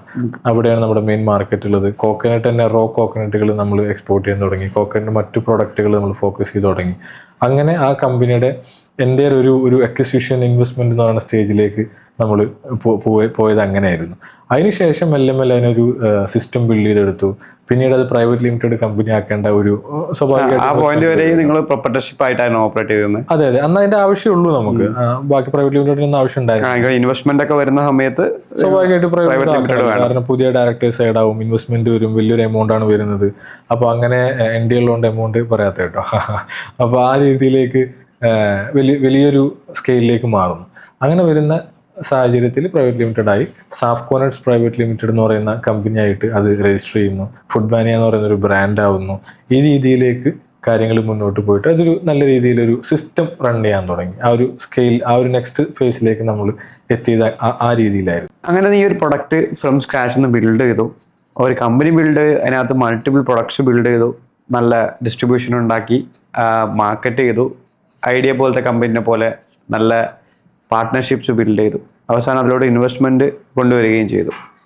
അത് കഴിഞ്ഞിട്ട് നിങ്ങളുടെ കമ്പനിയുടെ ഒരു ഡയറക്ഷൻ, അല്ലെങ്കിൽ ആസ് എ ഓൺട്രപ്രണർ നിന്റെ ഡയറക്ഷൻ എന്താണ്? ഇപ്പം എങ്ങനെയാണ് അതിൻ്റെ കാര്യങ്ങൾ പോകുന്നത്? യെസ്, അതൊരു സ്വാഭാവികമായിട്ടൊരു 1 person കമ്പനി അല്ലല്ലോ. അപ്പോൾ അതിൻ്റേതായ ഒരുപാട് മാറ്റങ്ങൾ കമ്പനിയിൽ വരുന്നുണ്ട്. പിന്നെ ഈ ഫുഡ് മാനിയയിൽ നിന്ന് ഇതിലേക്കുള്ള ആ ഒരു ഇൻവെസ്റ്റ്മെൻറ്റ് കാര്യങ്ങളിലൊക്കെ ലിക്വിഡേഷൻ അല്ലായിരുന്നു നടന്നത്.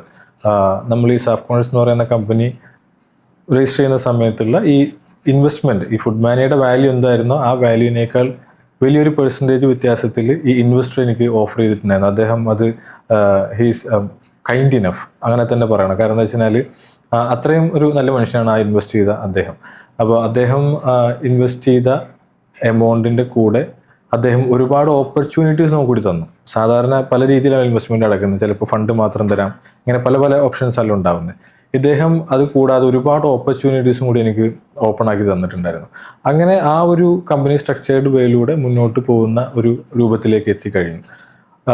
ഈ നെക്സ്റ്റ് ഇപ്പോൾ ഞാൻ ഫോക്കസ് ചെയ്യുന്നതെന്ന് പറഞ്ഞിട്ട് ഒരു IT കമ്പനി ഉണ്ട്. അത് നമ്മൾ സ്റ്റാർട്ട് ചെയ്യുന്നത് എങ്ങനെയെന്ന് വെച്ചിട്ടുണ്ടെങ്കിൽ, ബാംഗ്ലൂരിൽ ഉണ്ടായിരുന്ന സമയത്ത് ഞാനും എൻ്റെ റൂംമേറ്റായിട്ടുണ്ടായിരുന്ന രാജീവ് എന്ന് പറയുന്ന എൻ്റെ ഇപ്പോഴത്തെ IT-ലെ ഒറാവ്കോ പ്രൈവറ്റ് ലിമിറ്റഡ് എന്നാണ് കമ്പനിയുടെ പേര്, കോ ഫൗണ്ടറാണ്. അപ്പോൾ ഞങ്ങൾ രണ്ടുപേരും, ഞാനും രാജീവും ഒരു റൂമിൽ തന്നെയാണ് താമസിച്ചിട്ടുണ്ടായിരുന്നത്. അപ്പോൾ ഞങ്ങൾ ഇതേപോലെ അവിടെ നിന്ന് ഇങ്ങനെ ഒരുപാട് ആശയങ്ങൾ സംസാരിക്കുകയും ഞങ്ങളുടെ റൂമിലുള്ള മറ്റു പല ആളുകളുണ്ടായിരുന്നു. ഞങ്ങളൊക്കെ കൂട്ടൊരു ആശയം സ്റ്റാർട്ട് ചെയ്യുകയും അതിൻ്റെ ഒരു IT കമ്പനിയായി സ്റ്റാർട്ട് ചെയ്തൊരു പാർട്ട്ണർഷിപ്പിൽ നിന്നല്ലേ പ്രൈവറ്റ് ലിമിറ്റഡിലേക്ക് മാറി. അങ്ങനെയൊക്കെ ചെയ്തൊരു IT കമ്പനി പാരലലി നമ്മൾ റൺ ചെയ്തിട്ടുണ്ടായിരുന്നു. ഒരു ബേസിക് ആയിട്ടുള്ള കാര്യങ്ങൾ മാത്രം, അതിൽ വീണ്ടും പുതിയ പുതിയ കാര്യങ്ങൾ ചെയ്യണം എന്നുള്ള ആശയം തന്നെയായിരുന്നു അതിലും നമ്മൾ ഫോക്കസ് ചെയ്തിട്ടുണ്ടായിരുന്നത്. അതിനുശേഷം നമ്മളൊരു സെൽഫ് ചെക്കൗട്ട് എന്ന് പറയുന്ന ഒരു പ്രൊഡക്റ്റ് ലോഞ്ച് ചെയ്തു. മൾട്ടിപ്പിൾ പ്രൊഡക്റ്റ് അതിന് മുമ്പ് നമ്മൾ ലോഞ്ച് ചെയ്തിട്ടുണ്ട്, ഒരുപാട് ഫെയിൽ ആയിട്ടുണ്ട് IT കമ്പനിയിൽ. സെൽഫ് ചെക്കൗട്ട് എന്ന് പറഞ്ഞാൽ എന്ത് റിലേറ്റഡ് ആയിട്ടുള്ള പ്രൊഡക്റ്റ് ആണ്? നമ്മൾ സൂപ്പർ മാർക്കറ്റ്, ഹൈപ്പർ മാർക്കറ്റിൽ ഒരു വ്യക്തിക്ക് ക്യൂ നിൽക്കാതെ തന്നെ നേരെ പോയി ഒരു പ്രൊഡക്റ്റ് പിക്ക് ചെയ്ത് ആളുടെ ഫോൺ യൂസ് ചെയ്ത് സ്കാൻ ചെയ്ത് ഇങ്ങനെ വരുന്ന ഒരു പ്രോസസ്സായിരുന്നു. അത് ഓൾറെഡി നിങ്ങൾക്ക് സൂപ്പർ മാർക്കറ്റ്സും ഒക്കെ ആയിട്ട് നിങ്ങൾക്ക് ടൈപ്പ് ഉള്ളതുകൊണ്ട് അവിടെ ആ പ്രോബ്ലം നിങ്ങൾ ഐഡന്റിഫൈ ചെയ്യുകയും ചെയ്യാൻ കഴിഞ്ഞിട്ടുണ്ട്. കാരണം നമ്മൾ തന്നെ ഒരുപാട് ഫേസ് ചെയ്തിട്ടുണ്ട് അങ്ങനത്തെ ഇഷ്യൂസൊക്കെ. അതുകൊണ്ട് ആ രീതിയിലൂടെ അങ്ങനത്തെ പ്രൊഡക്റ്റിലേക്ക് എത്തി. അത് മാർക്കറ്റിൽ കുഴപ്പമില്ലാത്ത രീതിയിൽ റൺ ചെയ്ത് പോകുന്നുണ്ട്. ബീറ്റ വേർഷനാണ് ഇപ്പോഴും റൺ ചെയ്യുന്നത്. ആൻഡ് നമ്മളിപ്പോൾ നെക്സ്റ്റ് വീക്കിലേക്ക് ഒരു വോയിസ് ഏജൻറ്റ് എന്നുള്ള രീതിയിൽ ഒരു ഏജൻറ്റ് ലോഞ്ച് ചെയ്യുന്നുണ്ട്. ഈ രീതിയിൽ മുന്നോട്ട് പോകുന്നു. കൂടാതെ നമുക്കൊരു സീഡ് ഫണ്ടിങ്ങും നമുക്ക് സെക്യൂർ ചെയ്യാൻ കഴിഞ്ഞു. നമ്മൾ ഒറാവ്കോ പ്രൈവറ്റ് ലിമിറ്റഡിൽ ഇപ്പോൾ റീസെൻ്റ്ലി ഒരു സീഡ് ഫണ്ടിങ്ങും കാര്യങ്ങളൊക്കെ കഴിഞ്ഞു, ഡ്യൂ ഡെലിജൻസ് എല്ലാം കഴിഞ്ഞ്. അതാണ് ഇപ്പോഴത്തെ ഒരു സ്റ്റേജിൽ നിൽക്കുന്ന സ്റ്റേജ്. എനിക്ക് തോന്നുന്നു ആ ഒരു സൈക്കിൾ, ഫുഡ് മാനിയുടെ ആ സെയിം സൈക്കിൾ നീ വീണ്ടും ഒരു ഇതിൽ റിപ്പീറ്റ് ചെയ്യാണല്ലേ? യെസ്. അനസിൻ്റെ ഈ സ്റ്റോറീസിൽ സ്റ്റാർട്ട് ടു എൻഡ് വരെ എനിക്ക് ഒരുപാട് ഡൗട്ടുകളുണ്ട്. അപ്പോൾ എനിക്ക് തോന്നുന്നു ഒരു പക്ഷേ പ്രേക്ഷകർക്കും ഉണ്ടാകുന്ന കുറച്ച് ഡൗട്ടുകളാണ്. ഞാൻ പറഞ്ഞല്ലോ, നമ്മുടെ ഈ പോഡ്കാസ്റ്റ് കൊണ്ട് ഞാൻ ഉദ്ദേശിക്കുന്നത് ഒരാളുടെ സ്റ്റോറി ഒരാൾ കേൾക്കുക എന്നുള്ളതിനുപരി അതൊരു ഇമ്പോർട്ടൻറ്റ് സാധനമാണ്. സ്റ്റോറിയിലാണ് ഇൻസ്പിറേഷൻസ് ഉണ്ടാവുക. അതിനപ്പുറത്തോട്ട് അവർക്കൊരു ടേക്ക് അവേസ് എന്തെങ്കിലും വേണം. അവർക്ക് സിമിലർ ബിസിനസ്സസ് എന്തെങ്കിലും ചെയ്യണം എന്നുണ്ടെങ്കിൽ അതിന് എന്തെങ്കിലും പഠിക്കണം. അപ്പോൾ ഇതിന് മുന്നേ ഞാൻ റിയൽട്ടർ ആയിട്ടുള്ള ഹാദി വന്നിട്ടുണ്ട് പോഡ്കാസ്റ്റിൽ. അങ്ങനെ പല പല ആൾക്കാരും വന്നിട്ടുണ്ട്. ഇതിന് തൊട്ട് മുന്നേയുള്ള പോഡ്കാസ്റ്റിൽ ഒരു ഡ്രോപ്പ് ഷിപ്പർ അശ്വിന് വന്നിട്ടുണ്ട്. അപ്പോൾ നമുക്കതിന് ഒരു ഇൻസൈറ്റ്സ് ഒരു ബിഗിനർക്ക് അതേപോലെ അവരുടെ ലൈഫിൽ അവരുടെ ബിസിനസ്സിൽ ഇംപ്ലിമെൻറ്റ് ചെയ്യാമെന്നും കൂടി ഈ ഒരു പോഡ്കാസ്റ്റിൻ്റെ ഒരു മോട്ടോ ആണ്. അപ്പോൾ അതുകൊണ്ട് തന്നെ ആണ് ഞാൻ ഇനിയുള്ള ക്വസ്റ്റ്യൻസ് എന്ന് പറഞ്ഞാൽ ആ രീതിയിലുള്ള ക്വസ്റ്റ്യൻസ് ആയിട്ടാണ് ഞാൻ സ്ട്രക്ചർ ചെയ്തിരിക്കുന്നത്. അപ്പോൾ അതിൽ ഒരു ജേണി നമുക്ക് എടുക്കാം. ഒരാളൊരു ഫുഡ് ബിസിനസ് തുടങ്ങുക എന്നുള്ള ജേണി. കാരണം എന്നെ ഇപ്പോൾ യൂട്യൂബിൽ വീഡിയോസ് കണ്ട് ഒരാൾ വിളിച്ച സമയത്ത് എന്നോട് ചോദിച്ചിട്ടുണ്ട്, ഞാനൊരു ലെമൺ പിക്കിൾ ഞാൻ കണ്ടുപിടിച്ചു എന്ന് തന്നെയാണ് ആൾ പറഞ്ഞത്. എൻ്റെ അടുത്തൊരു ലെമൺ പിക്കിളുണ്ട്, അതിന് ഞാനത് ഉണ്ടാക്കി ആൾക്കാർക്ക് കൊടുക്കുമ്പോൾ ആൾക്കാർക്ക് ഭയങ്കര ഇഷ്ടമാണ്. അതിനൊരു സ്പെഷ്യൽ ടേസ്റ്റ് ഉണ്ട്. അപ്പം ആൾക്കാരത് യൂസ് ചെയ്യുന്നുണ്ട്, ഇഷ്ടപ്പെടുന്നുണ്ട്. പക്ഷെ എനിക്കതൊരു ബിസിനസ് ആക്കാനൊന്നും അറിയില്ല. ഇങ്ങനെയുള്ള ഒരുപാട് പേര് മാർക്കറ്റിലുണ്ടെന്നാണ് ഞാൻ വിശ്വസിക്കുന്നുണ്ട്. കാരണം പ്രൊഡക്റ്റ് അവരുടെ കയ്യിലുണ്ട്, പക്ഷെ അത് ഇറക്കാൻ പറ്റില്ല എന്നുള്ളത്. അപ്പം അത് മാത്രമല്ല, പ്രൊഡക്റ്റ് വെറുതെ മാർക്കറ്റിൽ ഇറക്കാന്നുണ്ടല്ലോ, നിയമപരമായിട്ടുള്ള കുറേ കാര്യങ്ങളുണ്ട്. അപ്പം ഇത് ഓരോ കാര്യങ്ങളാണ് ഞാനിപ്പോൾ ചെയ്യുന്നത്. ഒരു ഫസ്റ്റ് ലെവൽ സാധനം, ഫസ്റ്റായിട്ട് ഞാൻ എൻ്റെ വീട്ടിൽ ഒരു പ്രൊഡക്റ്റ് ഉണ്ടാക്കി. ഓക്കെ അപ്പം അത് നല്ല പ്രൊഡക്റ്റാണ്. I mean at least I am getting good feedbacks. Okay, അതൊരു ഫുഡ് പ്രൊഡക്റ്റ് ആവാം, അല്ലെങ്കിൽ എന്തെങ്കിലും ഒരു ബ്യൂട്ടി പ്രൊഡക്ട്സ് വട്ടവർ, ആ ഒരു കാറ്റഗറി ഫുഡ് പ്രൊഡക്റ്റിനെ വേണ്ടി ഡിസ്കസ് ചെയ്യാം. അതായിരിക്കും കൂടുതൽ ആപ്റ്റ് ഇവിടെ. അപ്പം അത് ആൾക്കാർ ഇഷ്ടപ്പെടുന്നുണ്ട്. ഞാനൊരു അടുത്തത് വാട്ട് നെക്സ്റ്റ്, അതൊരു ബിസിനസ് ആക്കി മാറ്റാൻ അടുത്തത് എന്താ ചെയ്യേണ്ടത്? ഈ ഫസ്റ്റ് ഈ പറഞ്ഞ ഫീഡ്ബാക്ക് നല്ല രീതിയിൽ കിട്ടുന്നുണ്ടെന്നുണ്ടെങ്കിൽ എന്തായാലും ഒരു ഫ്രണ്ട്സ് ആൻഡ് ഫാമിലി എന്നുള്ള രീതിയിലായിരിക്കുമല്ലോ ഇത് കൊടുത്തിട്ടുണ്ടാവും. ആളുകൾക്ക് ടേസ്റ്റ് ചെയ്യാനും അവർ നല്ല ഫീഡ്ബാക്ക് പറയുന്നു കാര്യങ്ങളൊക്കെ. അത് നല്ല രീതിയിൽ റിസൾട്ട് കിട്ടും, നമുക്ക് പെർഫോം ചെയ്യുമെന്ന് തോന്നുന്നുണ്ടെങ്കിൽ നമുക്ക് രണ്ട് രീതിയിലാണ് ഇതിനൊരു അപ്രോച്ച് എടുക്കാൻ നന്നാവാൻ തോന്നുന്നത്. അതായത് ഒന്നെങ്കിൽ നമ്മൾ അത്രയും സ്കെയിൽ ചെയ്ത് അത്രയും ഫ്യൂച്ചർ കണ്ടിട്ടൊക്കെ ഉള്ള രീതിയിലേക്ക് നമുക്ക് പ്ലാൻ ചെയ്യാം. അതൊരു അത്ര ഇനീഷ്യൽ സമയത്ത് അഡ്വൈസബിൾ അല്ല എന്നുണ്ടെങ്കിൽ ഉള്ളത് ചെറിയ രീതിയിൽ മെല്ലെ മെല്ലെ ഒരു ഗ്രാജുവൽ ഒരു മുന്നോട്ട് പോകുന്ന രീതിയിൽ പ്ലാൻ ചെയ്യാം. ഓർഗാനിക് ഗ്രോത്തിനൊക്കെ വേണ്ടിയിട്ടുള്ള രീതിയിൽ പ്ലാൻ ചെയ്യാം. നമുക്ക് ആ ഓർഗാനിക് ഗ്രോത്ത് അല്ലെങ്കിൽ ഗ്രാജുവൽ ഗ്രോത്തിനെ കുറിച്ചിട്ട് കൂടുതൽ ഡിസ്കസ് ചെയ്യുന്നതായിരിക്കും നല്ലത്, റിലേറ്റ് ചെയ്യാൻ പറ്റുന്നതായിരിക്കും ആളുകൾക്ക്. അതിൽ ചെയ്യേണ്ടത് നേരത്തെ നിങ്ങൾ വീട്ടിൽ നിന്ന് മാനുഫാക്ചർ ചെയ്തിരുന്ന അതേ കാര്യത്തിന് തന്നെ ഒന്നുകൂടി ഒന്ന് കംപ്ലയൻസസ് ഭാഗം ഒന്ന് കറക്റ്റ് ആക്കുക. ഉദാഹരണത്തിന് ഒരു FSSAI ലൈസൻസ് എടുക്കുക, ഒരു ലീഗൽ മെട്രോളജി ലൈസൻസ് എടുക്കുക. ഇത്തരം കാര്യങ്ങൾ ചെയ്തിട്ട് ഒരു ലിമിറ്റഡ് സൈസ് വരെ നിങ്ങളുടെ കപ്പാസിറ്റി എങ്ങനെയാണ് വീട്ടിൽ നിന്ന് ചെയ്യാൻ പറ്റുന്നത്, അതിൻ്റെ കാര്യങ്ങൾ എത്രത്തോളം ചെയ്യാൻ പറ്റും, അതിൻ്റെ കപ്പാസിറ്റിയിൽ നിന്നുകൊണ്ട് അവിടെ നിന്ന് തന്നെ ഒന്ന് ഇതേപോലെയൊക്കെ ബിൽഡ് ചെയ്തെടുത്ത് അടുത്തുള്ള ഷോപ്പിലും അതുപോലെ തന്നെ മറ്റുള്ള ആളുകൾക്കൊക്കെ ഡെലിവറി ഒക്കെ കൊണ്ടുകൊടുത്തിട്ട് ചെയ്യുന്ന ഒന്ന് ട്രൈ ചെയ്തു ചെറിയ രീതിയിൽ. അതായത് ഇപ്പോൾ ഒരാൾക്ക് ഇപ്പം ഞാൻ വീട്ടിൽ നിന്ന് ഫുഡ് ഉണ്ടാക്കി പുറത്തൊരാൾക്ക് കൊടുക്കുകയാണെങ്കിലും എനിക്ക് അത് വിൽക്കുന്നുണ്ടെങ്കിൽ FSSAIയും ലീഗൽ മെട്രോളജി ലൈസൻസും ഞാൻ എടുക്കേണ്ടിയിരിക്കുന്നു. തീർച്ചയായിട്ടും ഒരു ഫുഡ് പ്രൊഡക്റ്റ് നമ്മൾ ഒരു പ്രൊഡക്റ്റായിട്ട് MRP ഒക്കെ ഇട്ട് നമ്മളൊരു രീതിയിൽ ഒരു മാർക്കറ്റിൽ വിൽക്കുന്നുണ്ടെങ്കിൽ ഡെഫിനറ്റ്ലി അതിൽ FSSAI രജിസ്ട്രേഷൻ വേണം. അതിൽ തന്നെ FSSAI രജിസ്ട്രേഷനും ഉണ്ട്, ലൈസൻസും ഉണ്ട്. രണ്ട് കാര്യമാണ്. നമുക്കൊരു ബേസിക് ലിമിറ്റ് ബേസിക് ആയിട്ട് ചെയ്യുന്ന കാര്യങ്ങൾക്ക് രജിസ്ട്രേഷൻ മതി. അത് കഴിഞ്ഞ് കുറച്ച് മുന്നോട്ട് പോകുമ്പോൾ ലിമിറ്റ് ഉണ്ട്. ആ ലിമിറ്റിന്റെ മുകളിലേക്ക് വരുമ്പോഴൊക്കെയാണ് ലൈസൻസിങ് നിർബന്ധമാവുന്നത്. ചില ഫുഡ് പ്രൊഡക്റ്റിന് നിർബന്ധമായിട്ട് ലൈസൻസ് എടുത്തുകൊണ്ട് തന്നെ തുടങ്ങാൻ പറ്റുള്ളൂ. ഇങ്ങനെയുള്ള കാര്യം. യെസ്. ഇപ്പോൾ ഇവിടെ ഒരു പിക്കിളിന്റെ കാര്യം പറഞ്ഞതുകൊണ്ട് അത് വളരെ രീതിയിലൊരു വീട്ടിലിരുന്ന് ചെയ്യുന്ന രീതിയിലാണ് ഞാൻ പറഞ്ഞത്. രജിസ്ട്രേഷൻ വെച്ചിട്ട് നമുക്ക് സ്റ്റാർട്ട് ചെയ്യാൻ കഴിയും. ഈ രീതിയിൽ ചെയ്യുക, മാർക്കറ്റ് ചെയ്യുക. നമുക്ക് ഇത് ആദ്യം നമ്മൾ മനസ്സിലാക്കേണ്ടത് ഈ ബിസിനസ്സിലാണെങ്കിലും ഇത്തരം കാര്യങ്ങളിലൊക്കെ നമ്മൾ ഏത് രാജ്യത്താണോ ബിസിനസ് ചെയ്യുന്നത് ആ രാജ്യത്തിൻ്റെ ഒരു റൂൾ ഉണ്ടാവും അല്ലേ? ആ രാജ്യത്തിൻ്റെ റിട്ടേൺ ചെയ്തു വെച്ചിട്ടുള്ള റൂൾസ് ആൻഡ് റെഗുലേഷൻസ് ഉണ്ട്. ഈ റൂളാണ് നമ്മൾ ഫോളോ ചെയ്യേണ്ടത്. പിന്നെ നമ്മുടെ എത്തിക്സും. അതല്ലാതെ ബാക്കിയുള്ള കാര്യങ്ങളൊക്കെ നമ്മൾ എങ്ങനെയാണോ അതിനെ ഡിസൈൻ ചെയ്യുന്നത് അതുപോലെ തന്നെയാണ്. ഇപ്പോൾ അത് ഒരു ഉദാഹരണം വെച്ച് പറയുകയാണെങ്കിൽ ചില ആളുകൾ പറയും നമ്മൾ ബിസിനസ് ചെയ്യുമ്പോൾ ആദ്യത്തെ 1000 ദിവസം ലോൺ എടുക്കരുതെന്ന് പറയും. ചില ആൾക്കാർ ഒരിക്കലും എടുക്കരുതെന്ന് പറയും. ചിലർ ലോൺ എടുത്തിട്ട് തുടങ്ങും. അങ്ങനെ അതുപോലെ തന്നെ 10, 20 ഇങ്ങനെ പല റൂളുകളും പലതും പറയും. ആളുകൾ കൺഫ്യൂസ്ഡ് ആവും. അതിൽ നമ്മൾ മനസ്സിലാക്കേണ്ടത് ഇത്രയേ ഉള്ളൂ, ഇതൊക്കെ ആവശ്യമുണ്ടെങ്കിൽ ചെയ്യാം, നമുക്കത് യൂസ്ഫുൾ ആണെന്നുണ്ടെങ്കിൽ മാത്രം ചെയ്യാം. അങ്ങനെ കറക്റ്റ് എഴുതി വെച്ച റൂൾസ് ഒന്നും ഇല്ല. അപ്പോൾ അതുകൊണ്ട് ചില കാര്യങ്ങൾ അങ്ങനത്തെ റൂൾ മാത്രം നോക്കി പോയാൽ നമുക്ക് പുതിയ ബിൽഡ് ചെയ്യാൻ കഴിയില്ല ഇല്ലേ? ചില നിങ്ങളുടെ ഫീൽഡിലൊക്കെ ചിലപ്പം മെഷീനറീസും ഇതൊക്കെ വേണ്ടതുകൊണ്ട് ചിലപ്പോൾ ഇനീഷ്യൽ ലോൺ തന്നെ എടുക്കേണ്ടി വരും. ചില സാഹചര്യങ്ങൾ വേണ്ടി വരും. ചിലപ്പോൾ നമുക്ക് friends and family round race ചെയ്യാൻ പറ്റും. ഇപ്പോൾ അല്ലാന്നുണ്ടെങ്കിൽ ചെറിയ രീതിയിൽ നമുക്ക് കൊളാബറേഷൻസ് ചെയ്തിട്ട് മാനുഫാക്ചറിങ്ങിന്റെ കാര്യങ്ങൾ ചെയ്യാൻ പറ്റും. അപ്പോൾ ഇതിൽ ശ്രദ്ധിക്കേണ്ട എത്രയേ ഉള്ളൂ, ജനറലി ഏത് രാജ്യത്താണോ ബിസിനസ് ചെയ്യുന്നത് ആ രാജ്യത്തിന്റെ റൂൾസ് ആൻഡ് റെഗുലേഷൻസ്, നിയമങ്ങൾ, അതുപോലെ നമ്മുടെ എത്തിക്സ് എന്താണ്, അത് തന്നെയാണ് ഈ മാനുഫാക്ചറിങ്ങിന്റെ കേസ് തന്നെ അടുത്തും വരുന്നത്. കാരണം ഞാനൊരു സോഫ്റ്റ്വെയർ കമ്പനി ഓടിക്കുന്ന ആളാണ്, സോഫ്റ്റ്വെയർ കൺസൾട്ടിങ് ചെയ്യുന്ന ആളാണ്. പക്ഷെ സോഫ്റ്റ്വെയറിൽ ചെയ്യുന്ന പോലെയല്ല നിങ്ങളുടെ ബിസിനസ്സിൽ. ഇപ്പം നേരത്തെ അനുസരിച്ച് സ്റ്റോറിയിൽ പറഞ്ഞിട്ടുണ്ട്, നിങ്ങളുടെ ചിരട്ടയിൽ നിങ്ങൾക്ക് ഹോൾ എക്സ്പെരിമെന്റ് ചെയ്യാൻ വേണ്ടിയിട്ട് മാത്രം കോയമ്പത്തൂർ പോവുകയും അവിടെ ഒരു 1 ഡേ സ്പെൻഡ് ചെയ്ത് ചെയ്യുന്നതൊന്നും എല്ലാവർക്കും പറ്റിക്കൊള്ളണമെന്നും ഇല്ല. പക്ഷെ ഞങ്ങളൊരു ആപ്പ് ചെയ്യുകയാണെങ്കിൽ it's very easy for us to change the code, വേറെ കാര്യങ്ങൾ എക്സ്പെരിമെന്റ് ചെയ്യാൻ ആ സെയിം റൂമിൽ ഇരുന്ന് തന്നെ ചെയ്യാൻ പറ്റും. അപ്പം അതുമാണ് എൻ്റെ അടുത്തൊരു ക്വസ്റ്റ്യൻ. അതായത് ഞാൻ FSSAI രജിസ്ട്രേഷൻ എടുത്തു, ഞാൻ ലീഗൽ മെട്രോളജി ലൈസൻസ് എടുത്തു, മേ ബി GST റിക്വയർമെന്റ് ഉണ്ടെങ്കിൽ GST രജിസ്ട്രേഷൻ എടുത്തു, അല്ലെങ്കിൽ പ്രൊപ്പറേറ്റർഷിപ്പോ എന്താണോ കമ്പനിയാണോ എന്താണോ എൻ്റെ റിക്വയർമെന്റ് അനുസരിച്ച് കാര്യങ്ങളൊക്കെ ചെയ്തു. അത് കഴിഞ്ഞ് എനിക്ക് മാനുഫാക്ചറിങ്ങിലോട്ട് കിടക്കണം, മാനുഫാക്ചറിങ് അറ്റ് സ്കെയിൽ എന്നുള്ളൊരു പ്രോബ്ലം.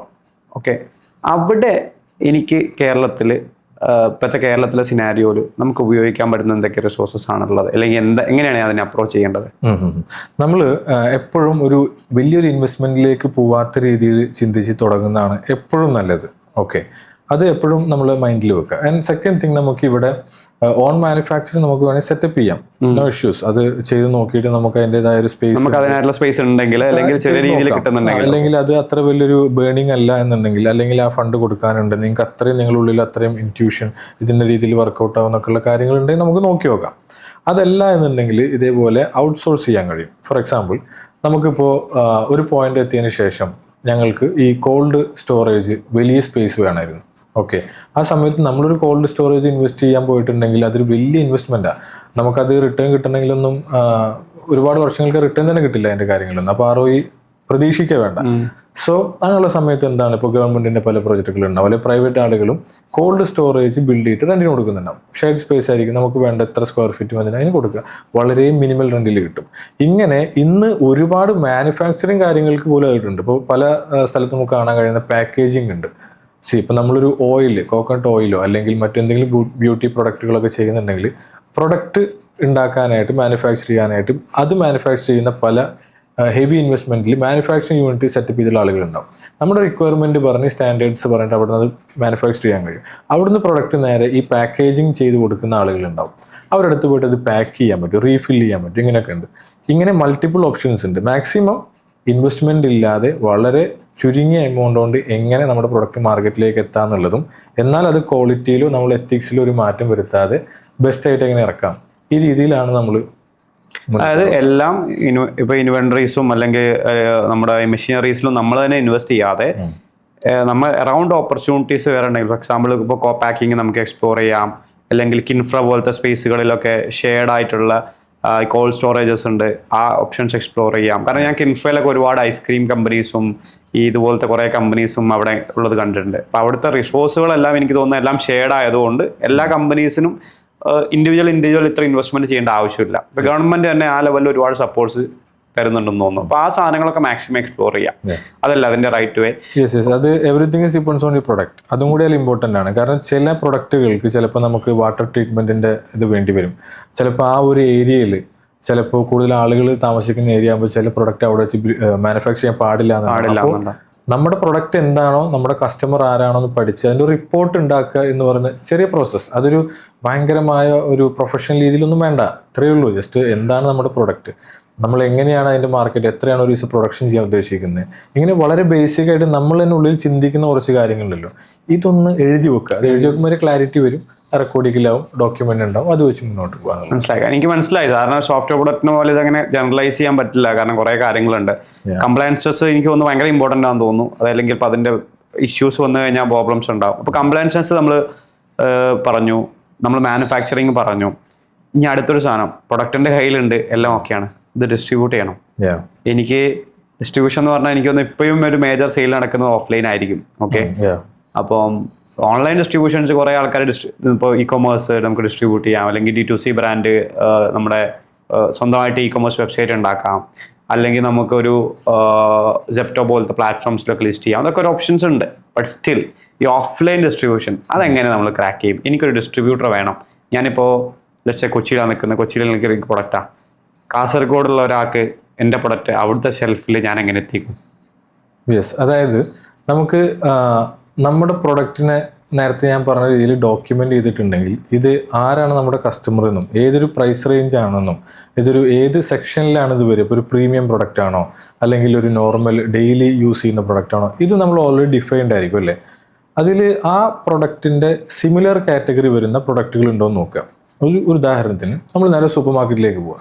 ആ സൂപ്പർ മാർക്കറ്റിൽ എൻ്റെ പ്രൊഡക്റ്റ് ഒരു പ്രീമിയം പ്രൊഡക്റ്റ് ആണെന്നുണ്ടെങ്കിൽ ആ പ്രീമിയം വേറെ എന്തൊക്കെ പ്രൊഡക്റ്റ് ഉണ്ട്, ഈ സെയിം കാറ്റഗറിയിൽ തന്നെ ആവണമെന്നില്ല, ഫുഡ് തന്നെ ആവണമെന്നില്ല, മേ ബി വേറെ എന്തെങ്കിലും ആയിരിക്കാം.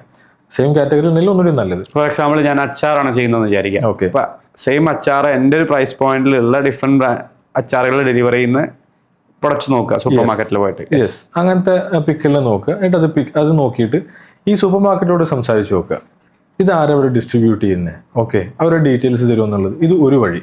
ഇങ്ങനെ നമ്മൾ മൾട്ടിപ്പിൾ സ്ഥലത്ത് പോകുമ്പോൾ നമുക്ക് ഇവരുടെ ഡീറ്റെയിൽസ് കിട്ടും. നമ്മൾ ഉദ്ദേശിക്കുന്ന മാർക്കറ്റിലാണ് നമ്മൾ ഈ രീതിയിൽ പോയി നോക്കേണ്ടത്. അപ്പോൾ അവിടെ ആരാണ് ചെയ്യുന്നതെന്നുള്ളത് കിട്ടും. ഇവരെ നമുക്ക് ഡയറക്റ്റ് അപ്രോച്ച് ചെയ്യാൻ പറ്റും. അല്ലാന്നുണ്ടെങ്കിൽ എഗെയിൻ ഈ പറയുന്ന ഗൂഗിളിലും ബാക്കിയുള്ള സ്ഥലങ്ങളിലൊക്കെ നമ്മൾ നോക്കി കണ്ടെത്തണം. ഞാൻ ആദ്യത്തെ അപ്രോച്ച് പറയാൻ കാരണം അത് ഓൾറെഡി അവിടെ പ്രൂവ്ഡ് ആളുകളാണ് അല്ലേ. കാരണം അവർക്ക് ഓൾറെഡി ചിലപ്പോൾ ആ ഒരു ഒറ്റ ആളോട് സംസാരിച്ച അയാൾ ചിലപ്പോൾ ആ റൂട്ടിലുള്ള ഒരു 100 സൂപ്പർ മാർക്കറ്റിൽ ചിലപ്പോൾ അയാൾ ഡിസ്ട്രിബ്യൂട്ട് ചെയ്യുന്നുണ്ടാവും. അപ്പോൾ അതൊരു ആക്ച്വലി നല്ലൊരു സ്ട്രാറ്റജിയാണ്. കാരണം ഒരു സൂപ്പർ മാർക്കറ്റിലോട്ട് നമുക്ക് കയറി ചെല്ലാനോ അവിടെ സംസാരിക്കാനോ നമുക്കൊരു ബ്ലോക്കർ ഇല്ല. ആരാണ് അവിടെ ഡിസ്ട്രിബ്യൂട്ട് ചെയ്യുന്നത് ചോദിച്ചാൽ അവരുടെ നമ്പർ തരാനോ അവർക്കും ബ്ലോക്കർ ഇല്ല.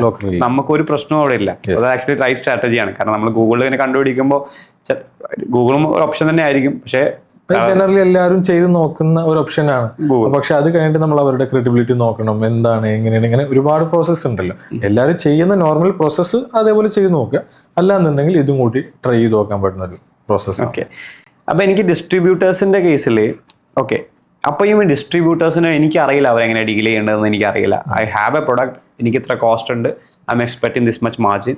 So how do they do it? Like അവർ എൻ്റെ പ്രൊഡക്റ്റ് മൊത്തമായിട്ട് വാങ്ങുകയാണോ ചെയ്യുക? I mean in the sense ഹോൾസെയിലായിട്ട് വാങ്ങിയിട്ട് അവർ ഡിസ്ട്രിബ്യൂട്ട് ചെയ്യുകയാണോ ചെയ്യുക? യൂഷ്വലി എങ്ങനെ ഇൻഡസ്ട്രിയിൽ ഇത് സംഭവിക്കുന്നത്?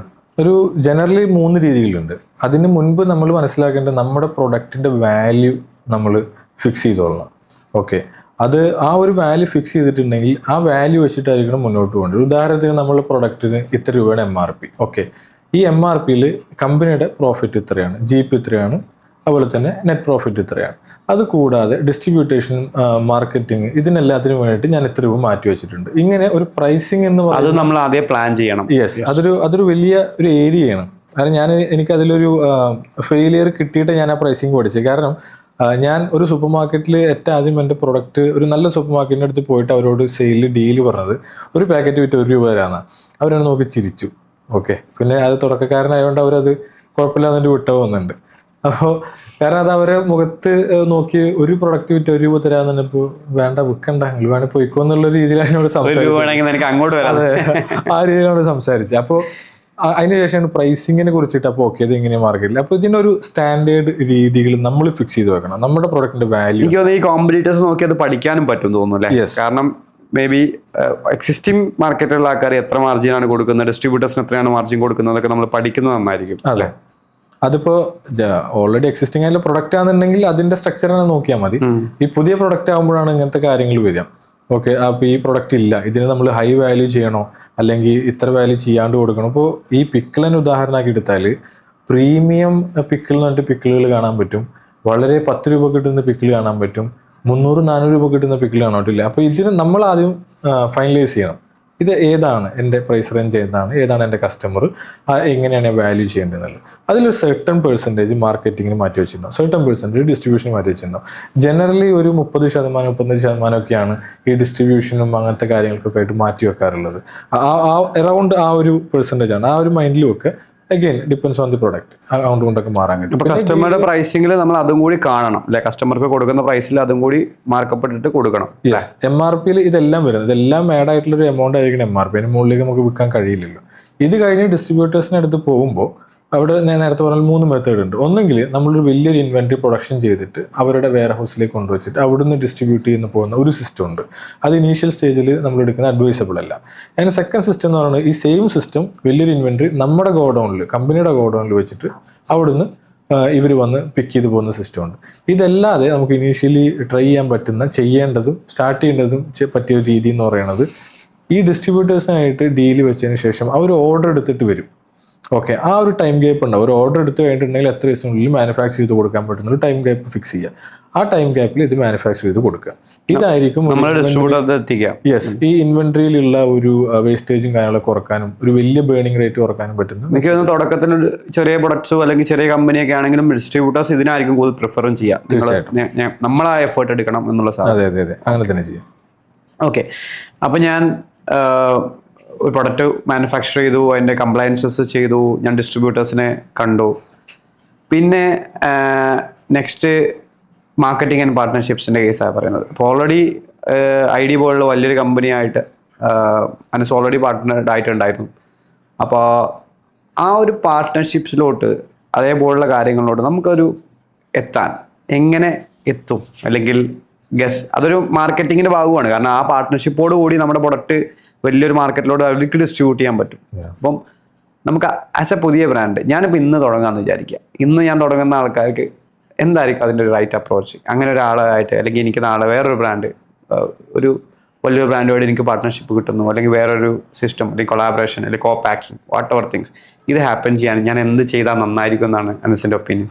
ഒറ്റ വാക്കിൽ പറഞ്ഞാൽ കമ്മ്യൂണിക്കേഷൻ നെറ്റ്വർക്കിംഗ് ആണ്. അതെങ്ങനെ ചെയ്യണം, ഏത് രീതിയിൽ, ഏത് സ്ട്രാറ്റജി എന്നുള്ളത് നമുക്ക് ഫിക്സ് ചെയ്യാം. നമ്മുടെ പ്രൊഡക്റ്റും നമ്മുടെ ഐഡിയാസും നമ്മളുടെ എക്സ്പോഷർ എങ്ങനെയാണ് ഇതൊക്കെ വെച്ചിട്ട് ചെയ്യാൻ പറ്റുക. അതായത് എൻ്റെ കയ്യിൽ ഇങ്ങനെ പ്രൊഡക്റ്റ് ഉണ്ട് എന്നുള്ളത് ആളുകൾ അറിയണം. ഓക്കെ, അതറിയാൻ എനിക്ക് വേണമെങ്കിൽ പല രീതിയിൽ മാർക്കറ്റ് ചെയ്യാം. ഇപ്പോൾ വ്ളോഗ് ചെയ്യാം, അല്ലെങ്കിൽ സോഷ്യൽ മീഡിയ, ഇപ്പോൾ പല ബ്രാൻഡുകളും ചെയ്യുന്ന പോലെ ഡോക്യുമെന്റ് ചെയ്ത് തുടങ്ങാൻ പറ്റും. ബിൽഡ് ഇൻ പബ്ലിക് എന്നുള്ള സ്ട്രാറ്റജി ആ രീതിയിൽ ചെയ്യാൻ പറ്റും. ഇതല്ലാന്നുണ്ടെങ്കിൽ നമ്മൾ ഏതെങ്കിലും ഒരു കമ്പനീനെ സ്പെസിഫൈ ആയിട്ട് എനിക്ക് ഇവരായിട്ട് കൊളാബറേറ്റ് ചെയ്യണം എന്നുണ്ടെങ്കിൽ അവരെ കുറിച്ച് ആദ്യം പഠിക്കുക. അവർക്ക് എന്താ വേണ്ടത്, അവർക്ക് എൻ്റെ കയ്യിലുള്ള എന്തെങ്കിലും കാര്യങ്ങൾ യൂസ് ചെയ്യാൻ പറ്റുമോ നോക്കിയിട്ട് അവരായിട്ട് ഡിസ്കസ് ചെയ്യാം. ജനറൽ വേ ആണ്. ഏതാണെങ്കിലും ആദ്യം ഈ കമ്മ്യൂണിക്കേഷൻ നടക്കണം. ഓക്കെ, ഇങ്ങനെ എൻ്റെ കയ്യിൽ ഇങ്ങനെ പ്രൊഡക്റ്റ് ഉണ്ട്, അല്ലെങ്കിൽ ഇങ്ങനെ സർവീസ് എനിക്ക് ചെയ്യാൻ പറ്റില്ല, സോൾവ് ചെയ്യാൻ പറ്റും.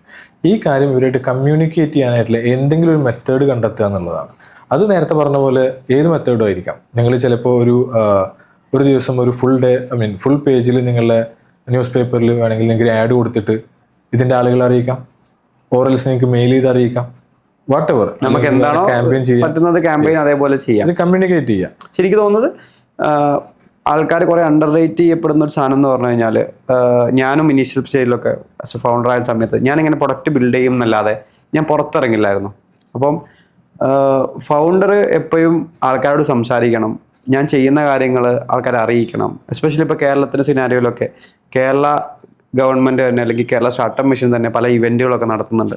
ഈ ഇവൻറ്റുകളിലൊക്കെ നമ്മൾ പോയി ആൾക്കാരോട് സംസാരിക്കുകയും, ഓഫ് കോഴ്സ് ഇപ്പോൾ മാനുഫാക്ചറിങ് ഇവൻറ്റുകളും ബാക്കി പല ഇവൻറ്റുകളുണ്ട്.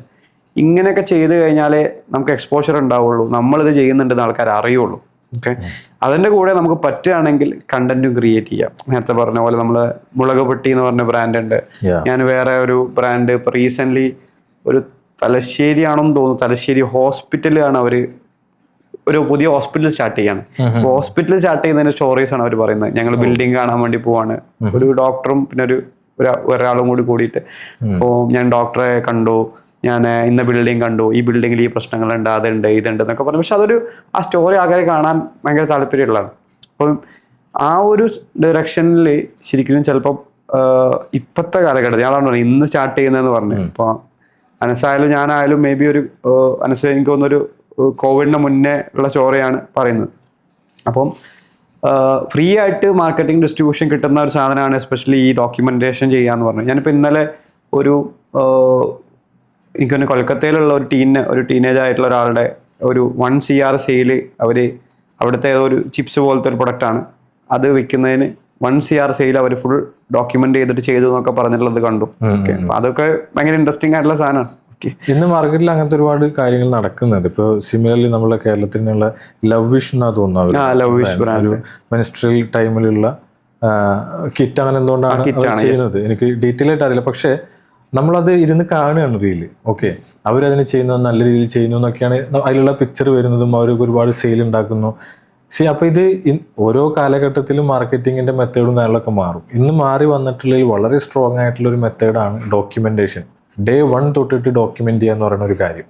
ഓക്കെ, ആൻഡ് സെക്കൻഡ് തിങ് ഈ സോഷ്യൽ മീഡിയ മാർക്കറ്റിംഗ്. ഇതിൽ പല കാര്യങ്ങളും നമുക്ക് ഡിപ്പെൻഡൻസി ഇല്ല ചെയ്യുക എന്നുള്ളതാണ് ഇമ്പോർട്ടൻസ്. ഇപ്പോൾ ഞാൻ തുടങ്ങിയ സമയത്ത് ഈ ഡോക്യുമെന്റേഷൻ ചെയ്യുന്ന കാര്യങ്ങൾ ചെയ്തിട്ടുണ്ടെങ്കിൽ ഇന്ന് എൻ്റെ പേജിൽ ഒരുപാട് കണ്ടന്റ് എടുക്കുന്നുണ്ടാവും അല്ലേ. അതിൽ പല കാര്യങ്ങളും നമുക്കൊരു പോഡ്കാസ്റ്റിൽ ഒരു ഇന്റർവ്യൂവിൽ വന്ന് പറയുന്നതിനൊക്കെ ഇപ്പോഴും നമ്മൾ സംസാരിച്ചതൊക്കെ ഒരു ഔട്ട്ലൈൻ മാത്രമാണ്. ഇതിലുണ്ടായ ചലഞ്ചുകൾ, കാര്യങ്ങൾ, ഇതിങ്ങനെ നമ്മൾ മറന്നുപോയ കാര്യങ്ങളും ഉണ്ടാവും, ഒരുപാടുണ്ടാവും. ചെറിയ കാര്യങ്ങളായിരിക്കും, പക്ഷെ നമ്മളതിൽ അത് എക്സ്പെരിമെന്റ് ചെയ്യുമ്പോൾ റിയൽ ടൈം എക്സ്പീരിയൻസ് ചെയ്യുമ്പോഴേ അത് ഫീൽ ചെയ്യുള്ളൂ. അതെ. അപ്പൊ അത് ബ്രാൻഡ് ബിൽഡ് ചെയ്യുമ്പോൾ അതൊരു ഒരു ട്രസ്റ്റ് ആണല്ലോ. അത് ആളുകളുടെ ഉള്ളിലേക്ക് കയറണം. ആ ഒരു വിശ്വാസം ഒക്കെ ബിൽഡ് ചെയ്യാൻ പറ്റുന്ന നല്ലൊരു മെത്തേഡാണ് ഈ ഡോക്യുമെന്റ് ചെയ്യാന്ന് പറയുന്നത്. അങ്ങനെ ഒരുപാട് ബ്രാൻഡ് ഇപ്പോൾ ചെയ്യുന്നുണ്ട്.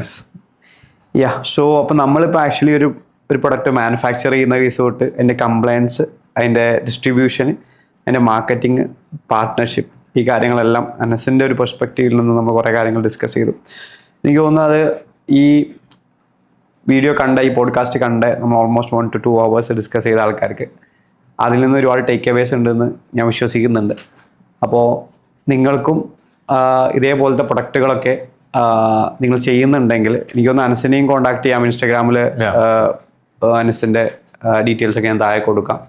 അപ്പോൾ നിങ്ങൾക്ക് എന്തെങ്കിലും ഹെൽപ്പുകൾ വേണമെങ്കിൽ പാക്കേജിങ്ങിൻ്റെ കേസിലോ കാര്യങ്ങളിലൊക്കെ കണക്ഷൻസ് വേണമെന്നുണ്ടെങ്കിലൊക്കെ അനസിൻ്റെ സമയത്ത് അനസിൻ്റെ സമയപരിമിതികൾക്കുള്ളിൽ നിന്ന് ഹെൽപ്പ് ചെയ്യാൻ പറ്റുമെന്ന് വിശ്വസിക്കുന്നു.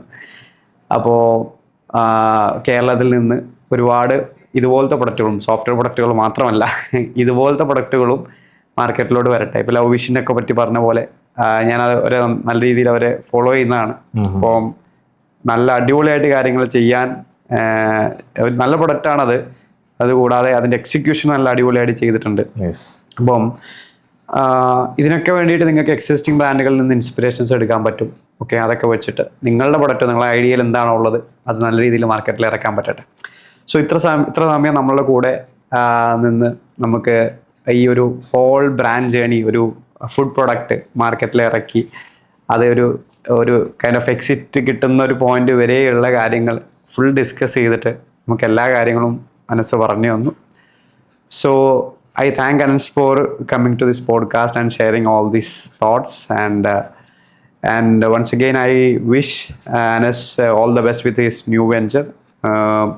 നമ്മൾ ഇനി സൂപ്പർ മാർക്കറ്റ്സിലൊക്കെ പോകുമ്പോൾ അനസിൻ്റെ ഒരാൾക്കോടെ പ്രൊഡക്റ്റ് നമ്മുടെ സെൽഫ് ചെക്കൗട്ട് പ്രൊഡക്റ്റ് ഞാൻ പലപ്പോഴും സൂപ്പർ മാർക്കറ്റിൽ പോകുമ്പോൾ ഈ പീക്ക് ടൈമിലൊക്കെ പോകുമ്പോൾ ഞാൻ ഒരു 5 പ്രൊഡക്റ്റോ 4 പ്രൊഡക്റ്റൊക്കെ വാങ്ങിയിട്ട് ആ ഒരു ക്യൂവിൽ നിന്ന് 20 മിനിറ്റ് ഒക്കെ നിന്നത് ഞാൻ ആലോചിക്കുന്നുണ്ട്.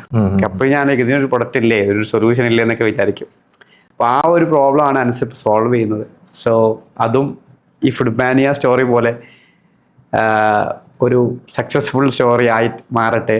അങ്ങനെ നമ്മൾ വേറൊരു പോഡ്കാസ്റ്റിൽ ആ കഥ ഇവിടെ ഇരുന്ന് ഡിസ്കസ് ചെയ്യുന്ന സിറ്റുവേഷൻ ഉണ്ടാകട്ടെ എന്ന് ഞാൻ ആഗ്രഹിക്കുന്നു. So Anas, once again, thank you for coming to the podcast. Nice talking to you, and thank you for having me. Okay.